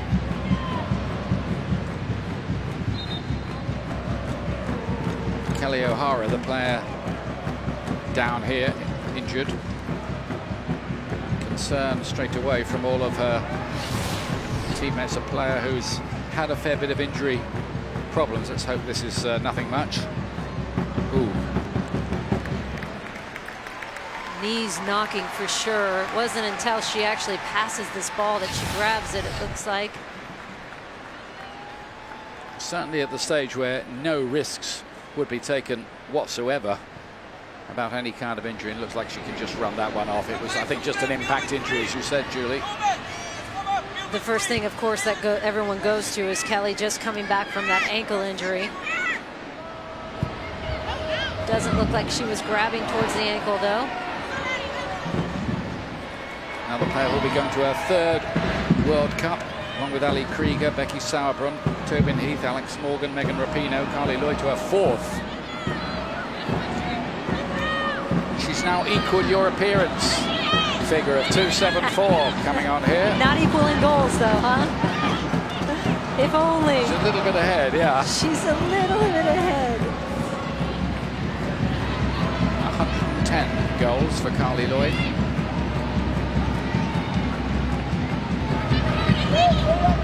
Heath. Horan just hustled out of it on that occasion. Katy Martinez. There might be something for Mexico here. Palacios missed her kick with a presentable half chance.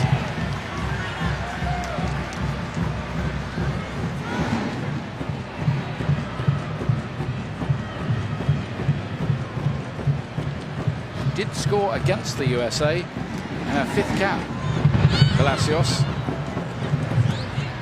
Espinosa asking a bit too much of Kenty Robles, who for me has been the standout player so far for Mexico. Done a lot of good work at right back. She has picked up a booking along the way for, well, arguing the toss a bit over that free kick earlier.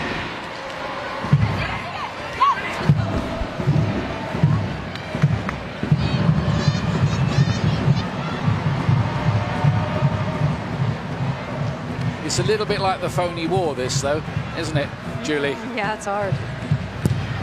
Espinosa driving it in. You get the feeling that the Mexicans feel they can just build on what they did in the first half. It's a little bit painful, that, I think, for Nieto. Plays for Pachuca, famous Mexican club. I think Mexico doesn't want to do is get into a chasing game against the U.S. Hold the ball, control the tempo a little bit more. Set piece for the US to defend here. Might be a rare piece of work for Alyssa Naya, the goalkeeper. Should be hers. Gets the punch away. One of the Mexican players is flattened, and straight away there's some concern and fears that might be some kind of head injury.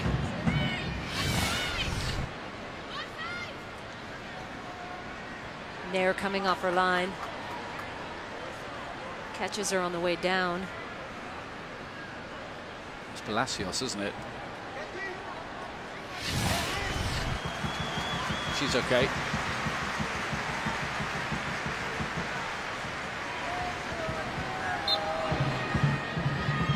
Yeah, did play in the Under-20 World Cup for the USA 11 years ago. This time it's the senior version. Ovai's attempt at the cross, it'll be a goal kick.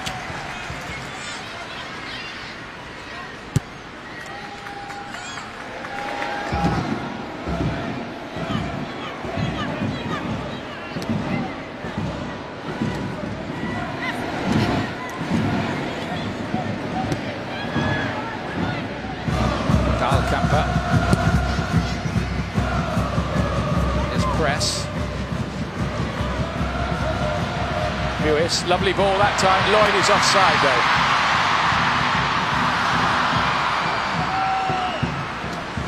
though. And you've got some points to make about Carly Lloyd, I think, Julie, haven't you? Carly Lloyd is our Continental Tire Analyst Corner topic. And look at these numbers for her. 5 goals in last 3 games, 14 career goals as a substitute. And that will be her role, is to give the team a lift. And we've seen her do just that, especially in this send-off series. Coming into games that were a little bit tighter, and then she blows it open in that second half. Here's one thing we know about Carly Lloyd, Ian Dark. She can score goals, and in big moments. Being used as an out-and-out striker. How's she going to cope mentally, though, from being the star player to now a super sub with others having more prominent roles? Well, she's always going to want minutes. You know that about her, but it's also what you love about her, because she is feisty. She plays with that chip on her shoulder. You think I'm too old at 36? I'll show you. You think I can't start? I'll show you.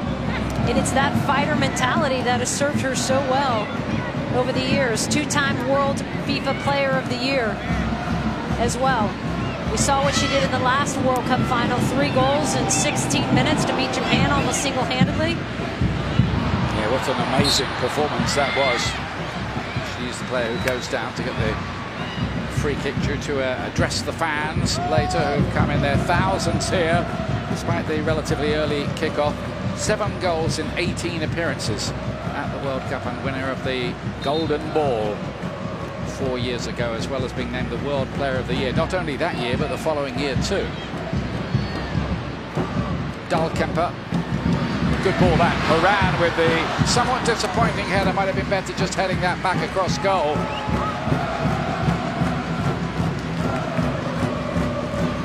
Especially with the way Santiago has been playing in that first half, keeping Mexico in this game. 3 huge saves. There's always a lot of debate about the goalkeeping standards in the Women's World Cup, but those standards are going up, and Santiago, bar that one big error earlier on, has done a pretty good job for her team. Palacios' first touch, just letting her down at the crucial moment here. A lot of the World Cup too is how players cope playing on a big stage emotionally. Mallory Pugh finds its way through to Moran. Pugh's not going to be able to reach that one. Again, a nice piece of composed play from Joanna Robles. A lot of these players playing for Mexico with 4, 5, 6, 7, 8 caps, that kind of thing. They did win the Under-20 CONCACAF title, beating the USA last year, and their Under-17s got to the World Cup final, so there's hopes for the future for Mexico, if not in the immediate present.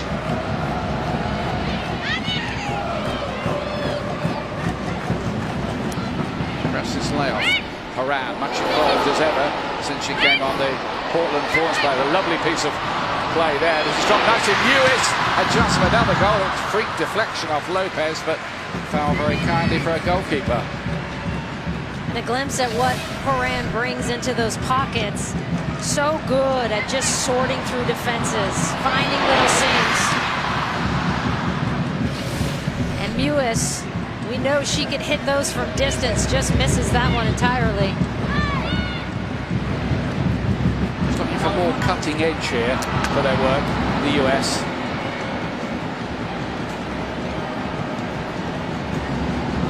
That is a surprise. We played the best part of an hour and it's only 1-0 to the US.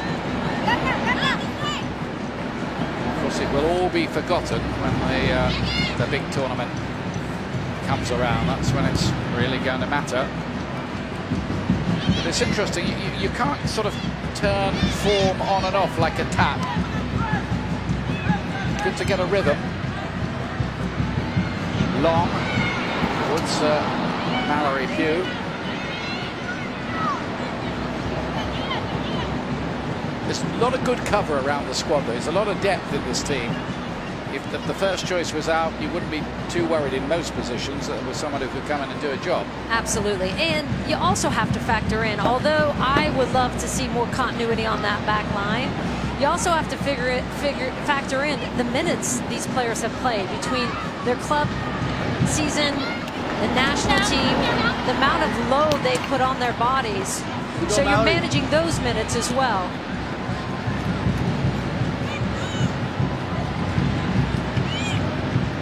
Long. But gosh, the thing I keep going back to, Ian Darke, was when was the last time we saw 4 multiple goal games that the U.S. has given up? And they did that this year. More than 2 goals. Yeah. France, Japan, England, Australia.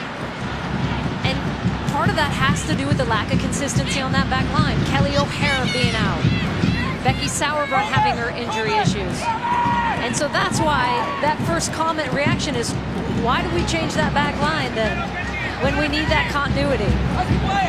And maybe there's issues that they're trying to manage with injuries or knocks that I don't know about, but gosh, it seems that you want to make that a point of certainty for you in continuity. Thousands and thousands of tickets have been sold to American fans who will be traveling to France. Tremendous support. It's around 200,000. Amazing numbers of people spending their hard-earned money to support the team. Much appreciated by the players. Make no mistake about that. Lloyd. O'Hara looking to find Mallory Pugh, who's waiting in the middle. Joanna Robles for Mexico.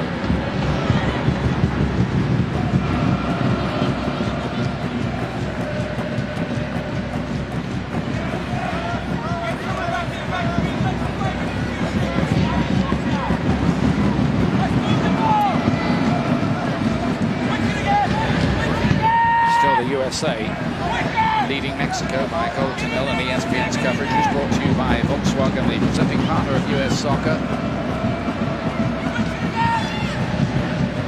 Long ball, that's a careless one from the Seattle player.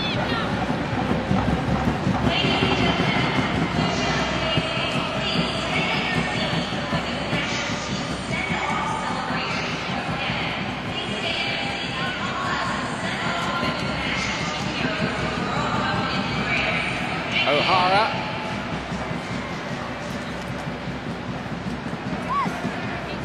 Might try to get 90 minutes into Kelly O'Hara here.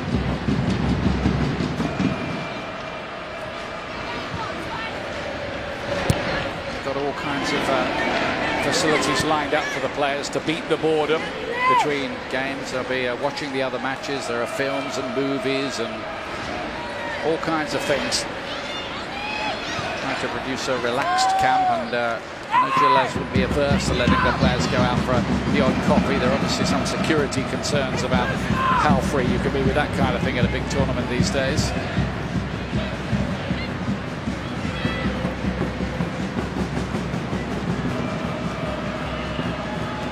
O'Hara, Mallory Pugh, and Sam Mewis. Laid off nicely by Carly Lloyd. Same towards her, but Santiago. The crowd got very excited because the net rippled, but the net rippled because the ball landed on the top of it.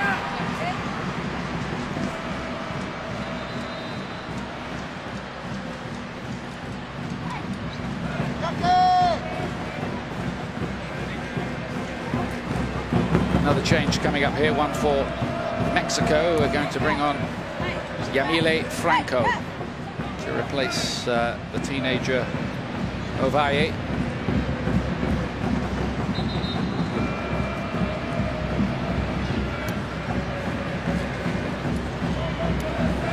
Seventh cap, and already one goal for Franco. A short career, made her debut back in 2017. There is going to be a little break here for the players to take on a little bit of water, and meanwhile Alyssa Nayer's gone down and requiring a bit of treatment.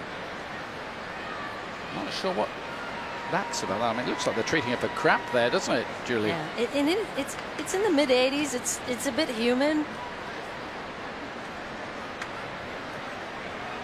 So it is hotter than people think, for sure.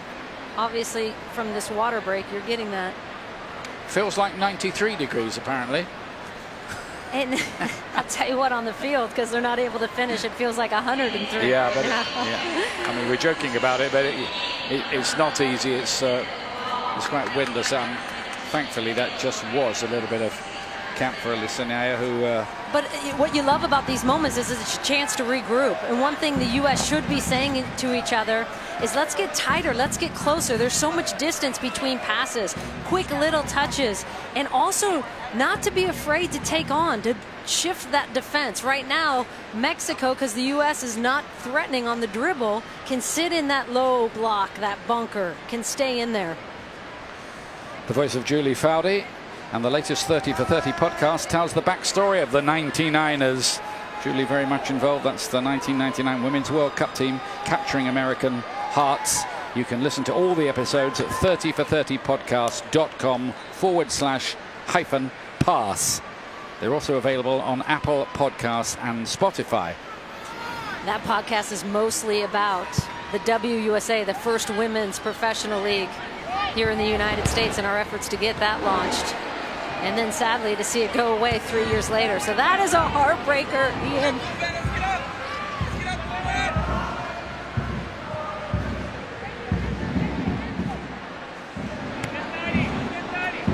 You're involved in a lot of podcasts, it seems, lately. Surprised you got time to do the commentary these days. I'm a very important person. I don't know if you knew that. You've got the Laughter Permitted with Julie Foudy podcast. New episodes weekly, it says here. Listen on the ESPN app and Apple Podcasts. We just finished season 1. Thank you very much. On a lighter note, that one, for sure, from Back Pass. Is there a lot of laughter then? It is permitted. Yes, good. And so are donuts.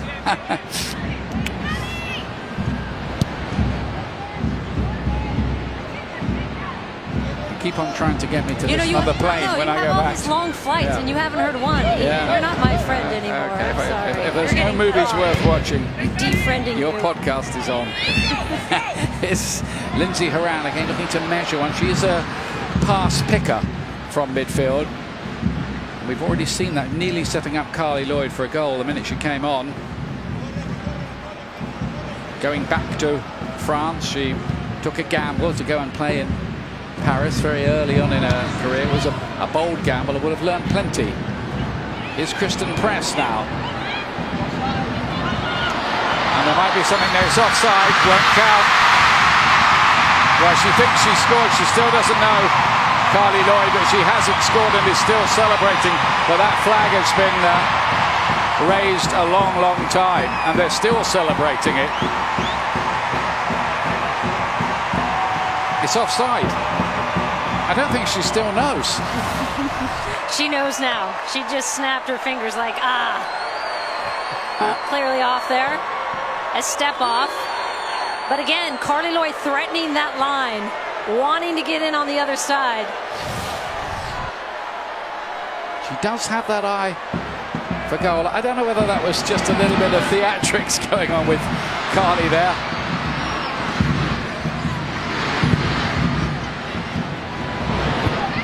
I think you got it spot on. She's a lady with a point to prove to her coach, but I tell you what, Jill Ellis will be absolutely delighted.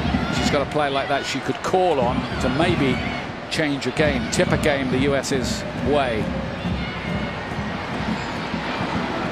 Nice bit of play from Nieto there in the midfield.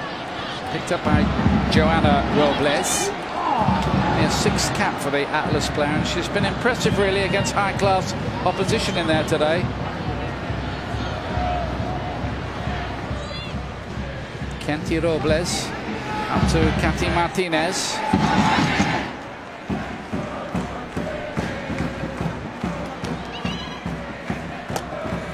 Abigail! Well, I'm delighted to say we have a Hall of Famer joining us now. Abby Wambach, the record scorer for the US. Greetings, Abby. Hello. Congratulations as well. Yeah, Hall of Fame. You didn't expect that, did you? You guys, we're really far up here. Yeah, isn't this good view? Yeah, my kids are behind me. They're... Oh, they all made it? Yeah, they guys. did. Yeah. Nice. All in US outfits as well. Yes. Yeah. How's it going? Congrats, sister, again. Thank you. So neat to see. I know there's not a ton of debate about that one, but well, still. I mean, you could argue a few things. You got a lot of players out there. I would say 184 goals. Thanks very much. Surpassed by no one. Surpassed by no one. Christine Sinclair, she'll hit it soon.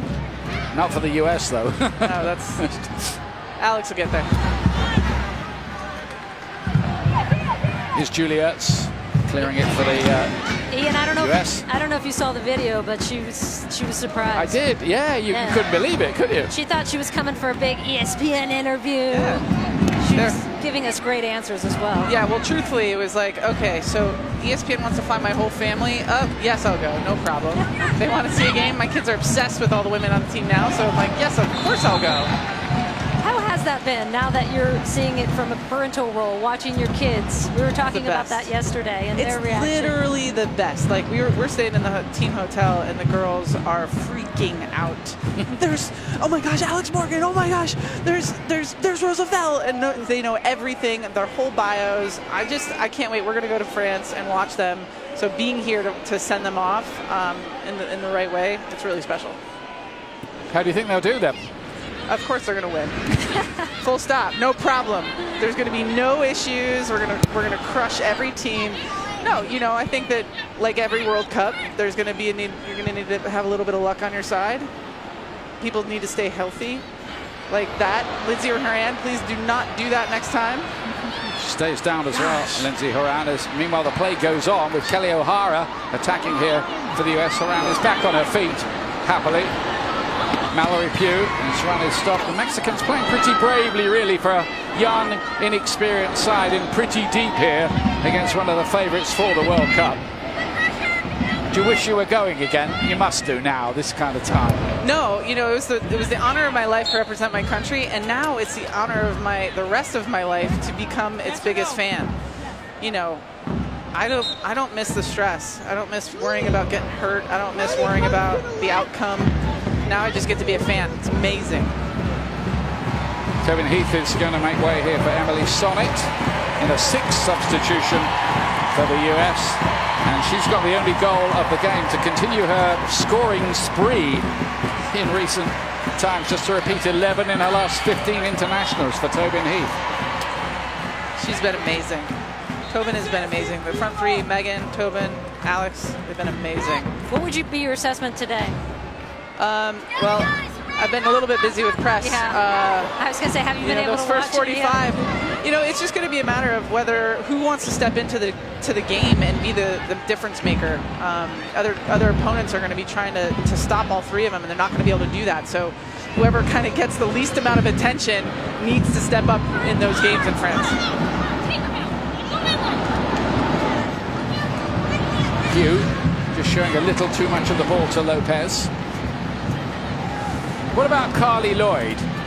She clearly believes she should be starting, doesn't she? She looks on fire at the moment. Yeah, I mean, Carly Lloyd scores goals. That's what she does. And I think that if Jill and her have figured out how to utilize her in the best way, where she can be the most effective for the team, then more power to her, right? And I think Carly wants to start, like all of us. We all wanted to start. That's the breed, the nature. You know, the thing it reminds me of, too, of you going into your final World Cup in 2015, coming off the bench, and how different that role was for you, but how well you handled it. Yeah, it's not easy, let me tell you, Jules. It wasn't like the easiest thing I ever accomplished in my life. Up there, just to break off for a moment. Bringing another good save from Cecilia Santiago, who after that early area has been a Mexican hero here. You know, the thing about the World Cups is the roles that you may not even completely understand or want to totally accept. If the coach gives it to you, then you got to take it, no matter what. It doesn't mean you can't be upset about it, but you got to respond in the right way. Julie Ertz down injured now, and every time that happens in the last game before a World Cup, just as Abby was saying, there's always a little bit of worry. Every other time the players got up, no problems. So let's take a look at this. Head-to-head with a teammate, it looks like. Yeah, with Kelly O'Hara, who has switched over to that left side. She'll be okay. Looked like a glancing blow, didn't it, as the heads clashed. She's like, I'm fine. Everything's going to be fine. Julie does have a tendency to, she likes to like get really emotional right away. And then she gets up and she's like, you know, carrying around that bloody thing in her mouth during the game. Did you see that? Yes. She's so amazing. She's a warrior.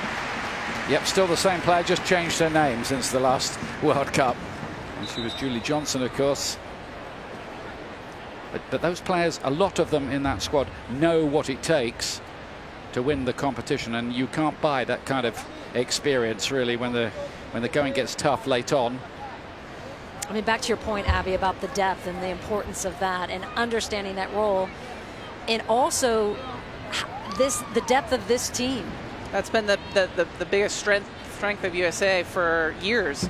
And the length of the actual tournament, you know, people don't understand. It's 7 games. You got to play 7 games, and not only that, you got to play them well. And in the last 4 games, you got to win them.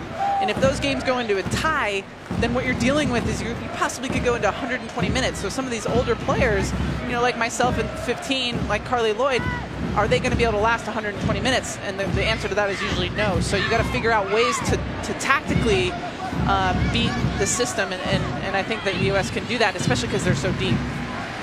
I know you've been staying at the team hotel and running into players. What are you telling them as they go over for their journey? That I believe in them, you know, and that the U.S. national team, you know, we have a... Oh, Carly's going to score. Carly Lloyd, she wants another one, and it's in. Yes! There was a melee of bodies on the line. It might even have been an own goal in the end. I mean, Jules, I don't know how you don't get so fired up. I don't know how you're not yelling, Ian. We scored a goal. Let's go. 2-0 anyway. The best part was she said right here, she's scoring. Yep. It's in. She's scoring. Carly Lloyd with that just little quick toe poke to get it across. People crashing that near post as you need to. 2 players there. And Mallory Pugh there to finish it off. Santiago covering that near post. Lloyd seeing she has it covers, and instead you just get it in that mix. You get it in the mess. It might have been a Yamiole Franco own goal, but I think Mallory Pugh will Kelly, it. you know, Kelly wants it. She's going to say, I touched it. Mallory's like, I was there. That's good. Yeah, but I'm telling the girls, you know, they have everything that it takes. It's just a matter of putting it together, you know, and dealing with some stuff that they're going to have to deal with. There's going to be some ups and there's going to be some downs. How they deal with the downs will determine if they can come home as champions. Absolutely. Who do you see as the biggest dangers? You know, watching England play in this year's She Believes Cup, they look very dangerous and inspired by their coach, their new coach. You know, Sammy Kerr from Australia, she's dangerous as well. You can never count out Germany, which, you know. France, who U.S. could be playing in the quarterfinal. Of course, France. I'm saying it like you. dodo bird here. Yeah, no, they're amazing, and in years past they haven't been able to finish games, which means they couldn't finish tournaments. Needing that late goal, needing to preserve a lead. They haven't been able to complete that. So if they can figure that out, they're going to be dangerous in this tournament. And they're playing at home, so I don't know. Does that do? I know that's the thing. Is that good for them or bad for them? Yeah. They've yet to make a big tournament final. Interestingly, Mallory Pugh with the. Come on, Kelly! And then Kelly O'Hara with the header. So we might not be getting through the roof excited, but certainly Abby Wambach's it's still living every second of it. You guys, I would have jumped off of this ledge if Kelly scored on a header. You know how many goals she scored in practice on headers? Zero. I love you, Kelly, but man, you should finish that. 118 caps, 2 goals. Kelly O'Hara. It was nearly a chance of a third. I got an idea for this World Cup. An ISO camera on Abby, please. Yeah. I'm super chill. Yeah. I'm super chill. I mean, Kelly O'Hara, who was just limping, by the way, coming off the knee injury, and I thought she was going to be the 6th sub. She's now on the left side, getting into the box, making that final run. In what feels like 93-degree heat, as we just showed on the screen, in the almost 80th minute. And this is a player who's been injured, so that's a great sign for the United States as she's getting those minutes and she's still making those runs. Emily Sonnet has come on as one of the 6 substitutes. That's the most you're allowed in a friendly. Here is Kelly O'Hara.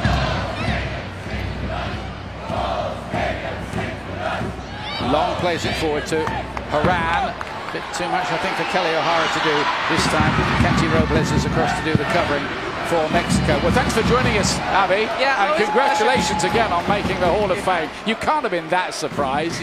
No, I was actually. I mean, had to be in it, didn't you? I mean, honestly, I don't know what the rules are. You can't go in until a certain amount of years from retirement, and then usually you don't get on the first ballot. So I was surprised, and pleasantly surprised to be able to get in with Sunil Gulati. Very modest of you to say all that. I know. Welcome to the old ladies club. Heck yeah. Sister. That's what I said to my wife this morning. I said, now it's official. I'm a has-been. Thanks for having me. You know the saying, the older that we get, the better we were, so. Yes. Yes. I'm taking that. Right. All right. We'll see you guys. Thanks for having me. Thanks a lot. Abs. Cheers, Abby.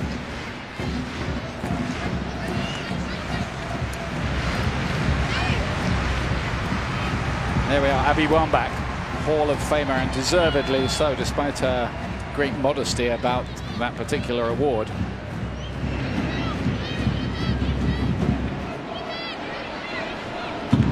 Here's Sonnet for the US. Just given a little extra insurance with that second goal, but this has not been the huge scoring game that we thought it might be. I'll be honest with you. Before the game, we were looking up what the US's record win ever was. That was 14-0 against the Dominican Republic in 2012. But all credit to Mexico, really. They've done their level best with this young side and tried to keep playing football as best they can. I think they've done far better than New Zealand did against the US. And especially in the heat in the second half, we saw New Zealand collapse in that. And when you get the fresh legs of the U.S. in there, that's what typically happens. Mexico has stayed strong. Here's Carly Lloyd.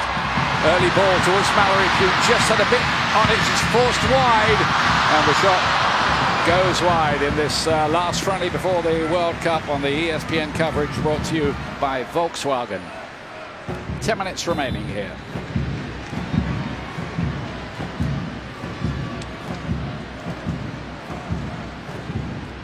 Another change here for Mexico, bringing on Andrea Sanchez to replace Kiana Palacios.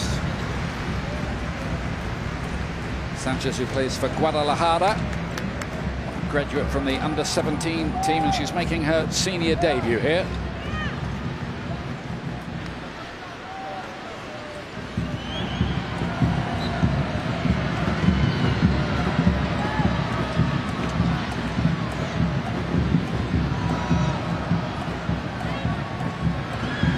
Had a few scares with the injuries today, haven't they, the US? About 4 players have been down, and the other players have rushed up saying, "You okay? Is everything okay?"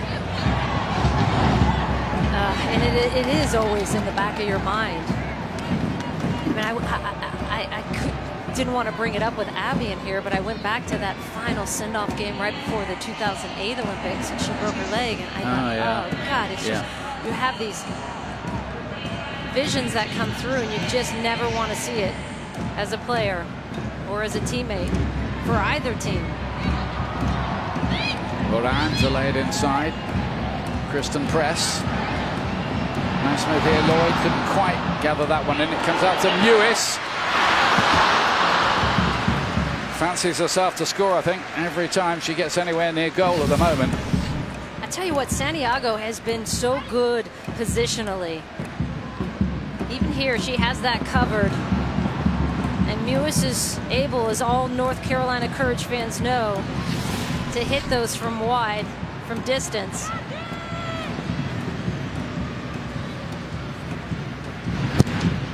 But even on the Malpew shot earlier, the ball in by Carly Lloyd, Santiago cutting her angle off, she has to hit it wide. And it goes back to those early moments in the first half when you had clear chances. The ball from Mewis that missed into Heath, the Morgan chance. And we talked about it then, thinking that they'd have 4 or 5 goals in this game. But those are the moments early on in a match you just have to finish come World Cup time.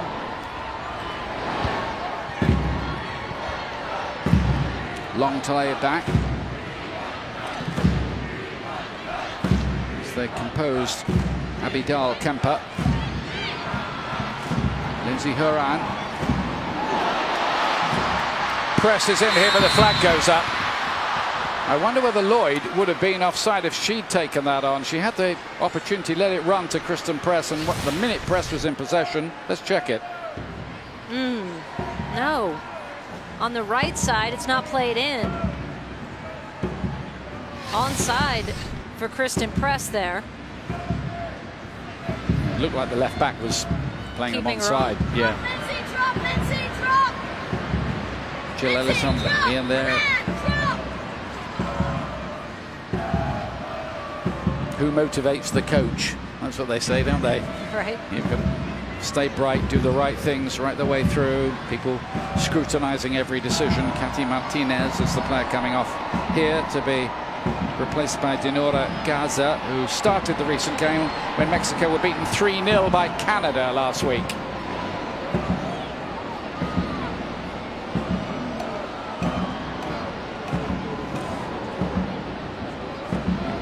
And another change coming up with Belen Cruz, another of those players for the champions Tigres, to replace Joanna Robles, who's had a good game in midfield, I thought, today. Born in Acapulco, Belen Cruz. Orders come through the under-17 and under-20 teams.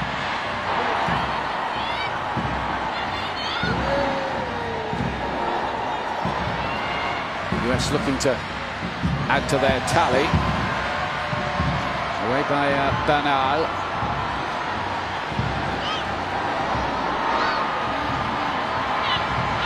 Sonnet winning her 33rd cap, the Portland player today. Comes from Marietta, Georgia.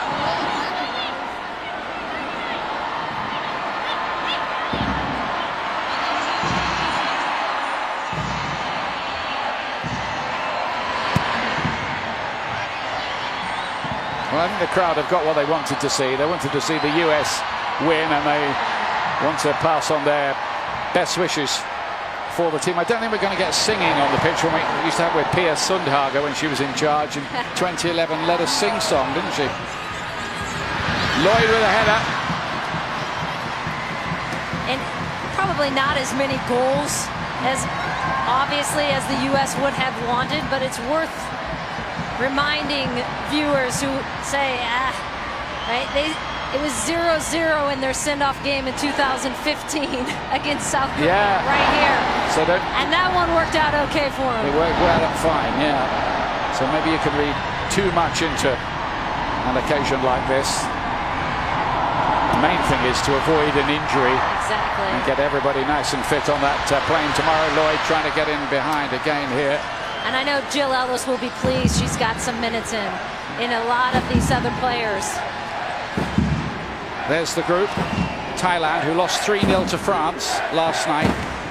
The US only played them once before ever winning it. Then Chile is next. The US have beaten them a couple of times in recent times. And then Sweden, of course, playing Sweden for the 5th World Cup running. It's a tougher game completely. Could be, though, that the US will have 6 points by then and have already made it through. And then they might be looking to see who they might get next. Could be China or Spain, maybe, where the draw might work out. Here's Pugh, only 21 years of age. Birch looks to help it on. Kristen Press, great goal, beautifully taken that by Kristen Press. There was the ruthless finishing that's been largely missing.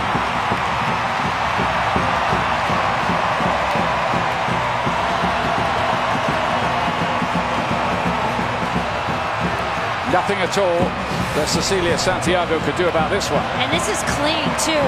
And vintage Kristen Press, she can strike a ball so good. She bites the defender on that first one when she winds up with her right foot. Instead, gives herself a little window.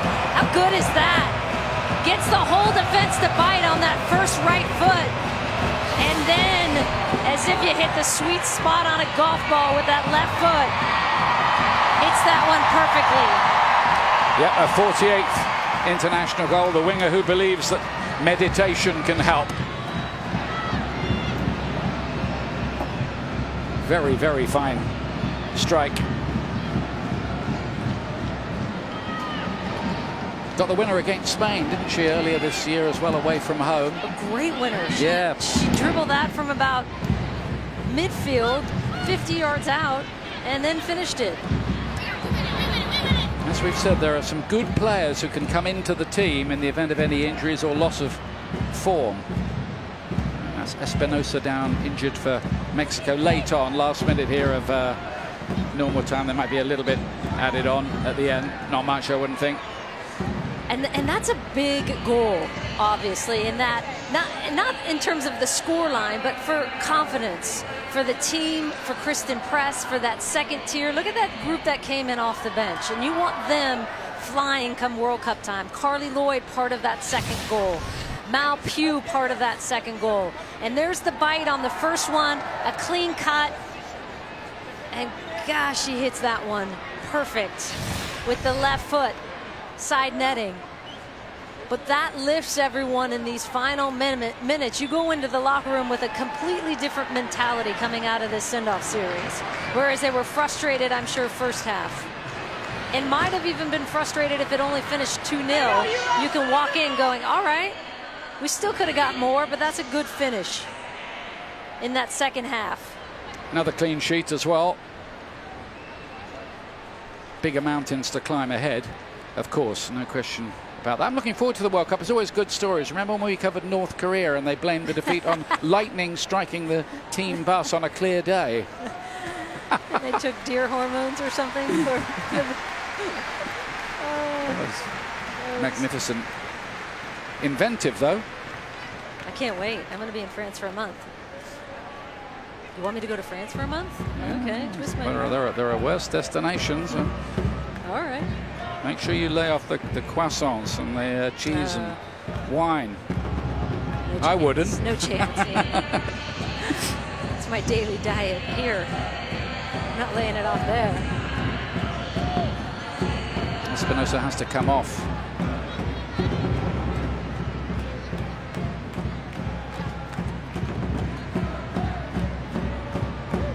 Delgado is the player that's come on.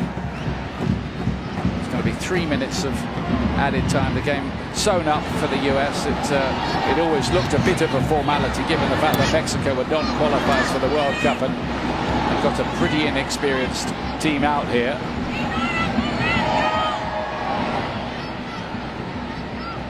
Haven't really been able to provide any kind of attacking threat.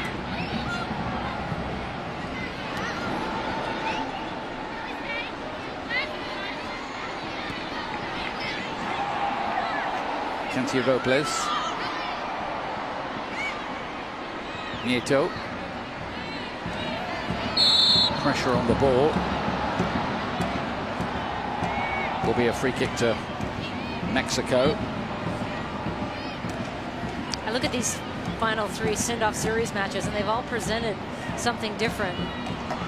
Good problems to have. New Zealand, it was solving that lower bunker, that low block, and how they were managed to make some adjustments at halftime and solve that and win that 5-0. Here, it's the persistence, even with the first half and so many misses, to come back in the second with largely that group off the bench and ride them in the second half. So you get minutes for different players.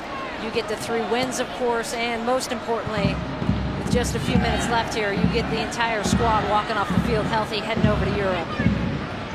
Have the games been just a little too easy, though, do you think, as a really effective warm-up? But it's a hard balance on who you get in that last game. And what you can get, honestly, here in the United States. Yeah, because teams aren't going to travel over. The top teams are going to keep their powder dry, and yeah, they want to be on European time, Yeah, so it's not easy. It's hard to schedule those. Yeah. And to be fair to Jill Ellis and US Soccer, they've lined up any number of testing games before that against the top teams in the world. The She Believes Cup and Tournament of Nations every year these days. Kenty Robles. Gaza. And that concludes the entertainment. Big cheer from the crowd here to see the send-off. Lindsay Horan coming on in the second half. They can argue about who got the last touch on that second goal. It looked a bit like an own goal, but Tobin Heath getting the first, and Kristen Press with the best of the 3 goals towards the end. And the US go to the World Cup as powerhouses, ranked #1 in the world and joint favourites with France. Maybe we didn't see the best of them here today, but in the final analysis, maybe that's not going to matter too much. Final score here then, USA 3, Mexico 0, as we take it back to Sebastian Salazar. Thank you, Ian and Julie. Kate, safe to say the U.S. wasn't wholly convincing in the first half. What did you make of the second 45? I think it's a really promising thing when your bench can come on and play better. Those adjustments that Foudy was talking about, those players gain confidence. In particular, Mallory Pugh. Carly Lloyd is never shy of confidence. She's going to take players on. But Mallory Pugh is a key player on that wing, and that is a player that took advantage of her opportunities today. Also, a huge positive, nobody got injured. Alex Morgan picked up a bit of a knock, and we're not quite sure the extent of that injury, but she played through it. So what they want to do, they wanted to ping the ball around. They didn't solve it using speed and power. They solved the game and won it. Wasn't pretty at all times, but they tried to pass the move, and they tried to build cohesion. I think it was a good game considering what they were trying to do. You should have heard this place hold its collective breath when Alex Morgan went down. She did walk off and eventually continue, so that is some very good news for the United States. We're seeing the team huddle. Take me inside this just real quick. This is a great moment, isn't it, Kate? It is, but it's like, all right, we did it, mission accomplished. Sometimes it's not always pretty, but we got it done, and that's what's going to take in a World Cup.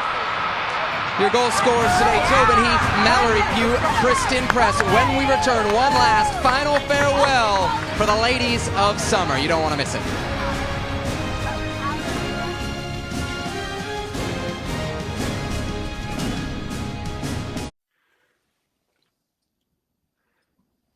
I'm not ready to lose my hair.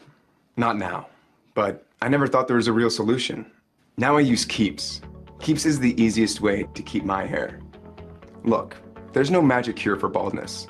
But by starting Keeps now, I can keep the hair I have and get my treatment without leaving the couch. Get Keeps, the easiest way to keep your hair. Go to keeps.com to learn more.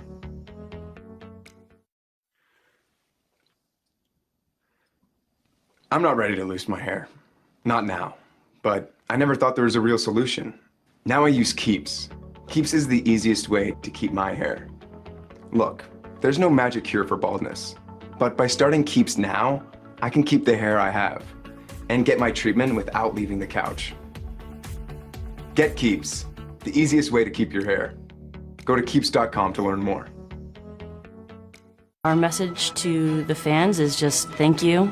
We appreciate all your support. We feel all the love. We're excited for you to come on this journey with us. I hope you guys know how much we love you, that we have you in our hearts as we go to France this summer. We need every ounce of your support, so put all the good vibes, all the cheering, rally the country.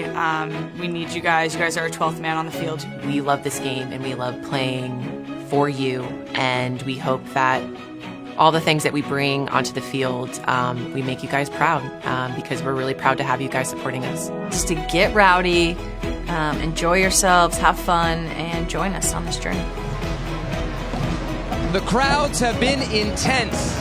26,000 today here at Red Bull Arena, over 35,000 10 days ago in St. Louis. Kate Markgraf, there is no doubt this team is loved. It is. It adds motivation because you want to play well, you want to do well, get the performance and the results for your fans at home, and you want to carry that momentum and that enthusiasm and that positive energy with you to France. In just a moment, all 23 players headed to France will be introduced one by one here at Red Bull Arena, and we're going to listen into that. But we got some things to talk about the game and also the upcoming World Cup. I think we got to start with Carly Lloyd. She makes an incredible difference when she comes off the bench, yet we know that's not what she wants. But is that actually her best role for this team? Is that where she helps this team the most? At this point in her career, that is absolutely the best role for her, is to come off the bench. Imagine being an opponent and seeing Carly Lloyd, who is so hungry to make a point. Her internal motivation is downright terrifying as an opponent, knowing you're going to have to face that. So I think bringing her off is a dangerous weapon. Very similar to how Abby Wambach was viewed in the last World Cup with her coming off. So her ability in the air, but also on the dribble, and her willingness to take players on 1v1 make her a unique threat, unlike anyone else on the USA's bench. I wonder also what role Carly Lloyd might play in perhaps a worst-case scenario, like an Alex Morgan goes down. What is plan B there? If you look at 2018, the U.S. relied so heavily on Morgan for scoring. If she goes down, what's next? Well, you saw it. It's Carly Lloyd up top. Or, you know, Mallory Pugh can fit in there. They can adjust the system enough to put in more of your attackers. Right now, Carly Lloyd is the plan B, but there are other options. You see people that want to play up top. You see people trying to get into those seams. It's just a matter of who's going to get the look, if indeed that happens. Would a player like perhaps Kristen Press fit into those plans in some role? I'd love Kristen Press as a 10. I think she's great as a 9, but she's so good in that seam where we saw her score today. She was with the back line. She checked off into that seam and was able to turn. Her footwork and her finishing is so tidy that I think she excels in that half seam. There's some things in almost every game that kind of raise your eyebrow. I think the thing today was seeing Tobin Heath at left back. Explain that to me, because it certainly jumped out when the second half started. Well, I don't think Tobin Heath thrived at left mid today or left forward. She wasn't really that dangerous, wasn't getting end line, cutting in a lot, and playing very, very narrow. That was the plan B for left back. If Crystal Dunn goes down, or if they want more of a wing back and someone truly getting forward and able to set play creatively from a wide position, Tobin Heath can provide that for you. And she's a good defender. She doesn't want to do it, but she's happy to do it for her team. That is one area of her game where she has grown immensely from when I played with her in 08 and before. Can we put on our tactical nerd glasses for just a second? That's the best glasses I wear. There was a big shift in a formation sense in the second half. Can you explain first off what you saw and then where we might see that, or what situation that might arise in the World Cup? I love the second half, and that they came out with Tobin Heath and Kelly O'Hara pushing higher. It is very similar to what Germany does, and very similar to what France can do. They'll push their two high, their two wingbacks high, and what that does, it allows width from a deep playmaking position where you have more space and more time to create. One thing the first half was lacking was width. That's what that system gives you.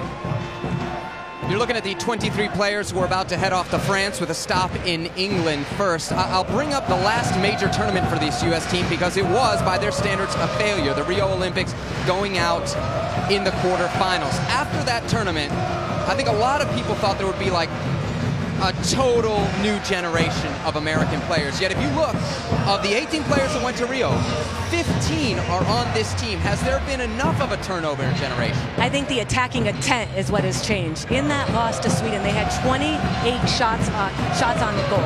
Right, 6 were actually testing the goalkeeper, and they weren't very high quality shots. They weren't from dangerous areas. They were from far out. So it was less that they were creating opportunities, but they weren't creating high goal scoring chances. She has brought on players that can do that. Rose Lavelle is a player that could break down a bunker, right? So she is trying to bring in those personalities and empowering them with minutes, allowing them to see if they can figure it out and give them this opportunity in the World Cup. Real quick, eyeball test. Is this group ready? This group will be ready by after group stages. The U.S. departs for London tomorrow to begin the European phase of their World Cup prep. Be about a week in London and then off to France for their 3 group phase matches. Right now, let's send it over to the public address system as the U.S. women's national team gets one last stateside farewell from the folks here in New Jersey. Thank you guys so much for sticking around for this special ceremony. We're going to be your hosts. I'm Jordan Angeli. And I'm Megan Alexander. What a game, right, folks? What a send-off series. Now, we wanted you guys, the fans, to be a part of sending off each and every single hero as a part of this U.S. women's national team. So, should we introduce them? One more time, ladies and gentlemen, your U.S. women's national team!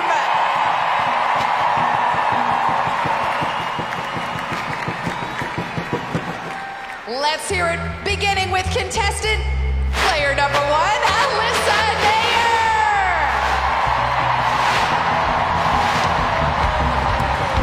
Let's hear it for number 2, Mallory Pugh.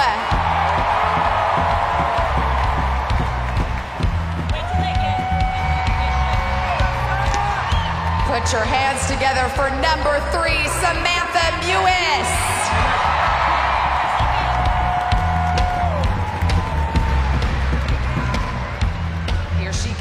Number 4, Becky Sauerbrunn.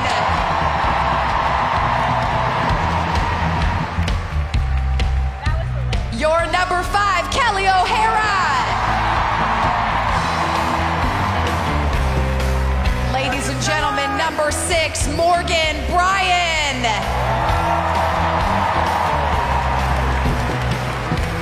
Put those hands together for number 7, Abby Dahlkemper. We know you love her. Number 8, Julie Ertz.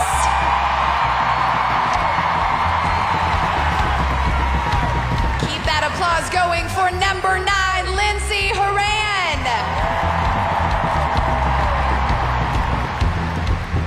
Let's hear it for number 11, Allie Krieger.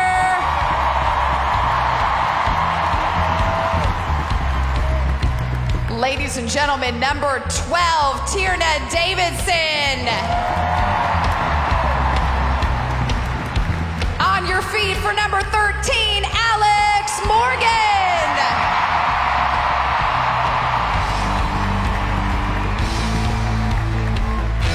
Let's hear it for number 14, Emily Sonnet.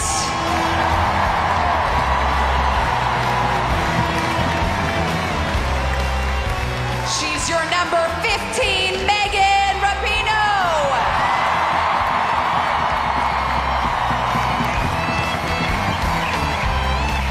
Keep that applause going for number 16, Rose Lavelle. Ladies and gentlemen, number 17, Tobin Heath.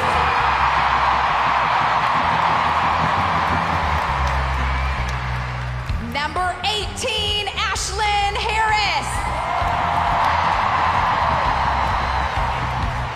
From Rockville Center, New York, number 19, Crystal Dime.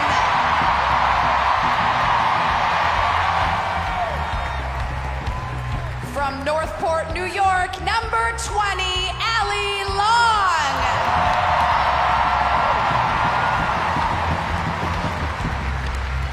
Give it up for number 21, Adriana Branch.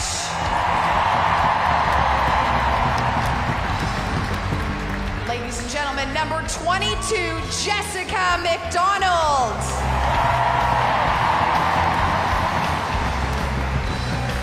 Let's hear it for number 23, Kristen Press.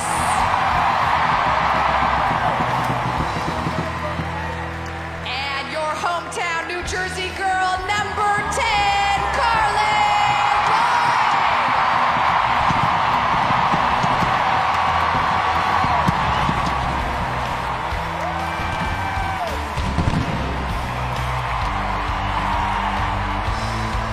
All right, a good applause there, Carly, but for the last few months, years really, this team has been working hard. What do you have to say about the depth of this squad that we just announced?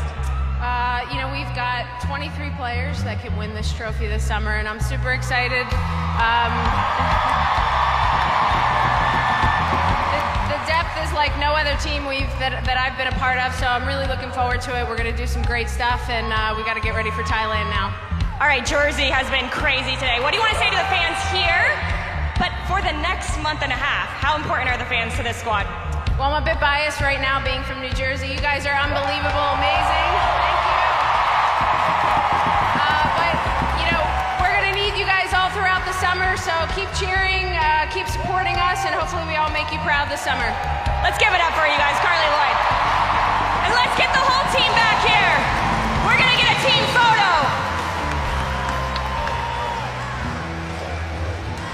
What a scene here at Red Bull Arena as New Jersey sends the U.S. women's national team off to France in style.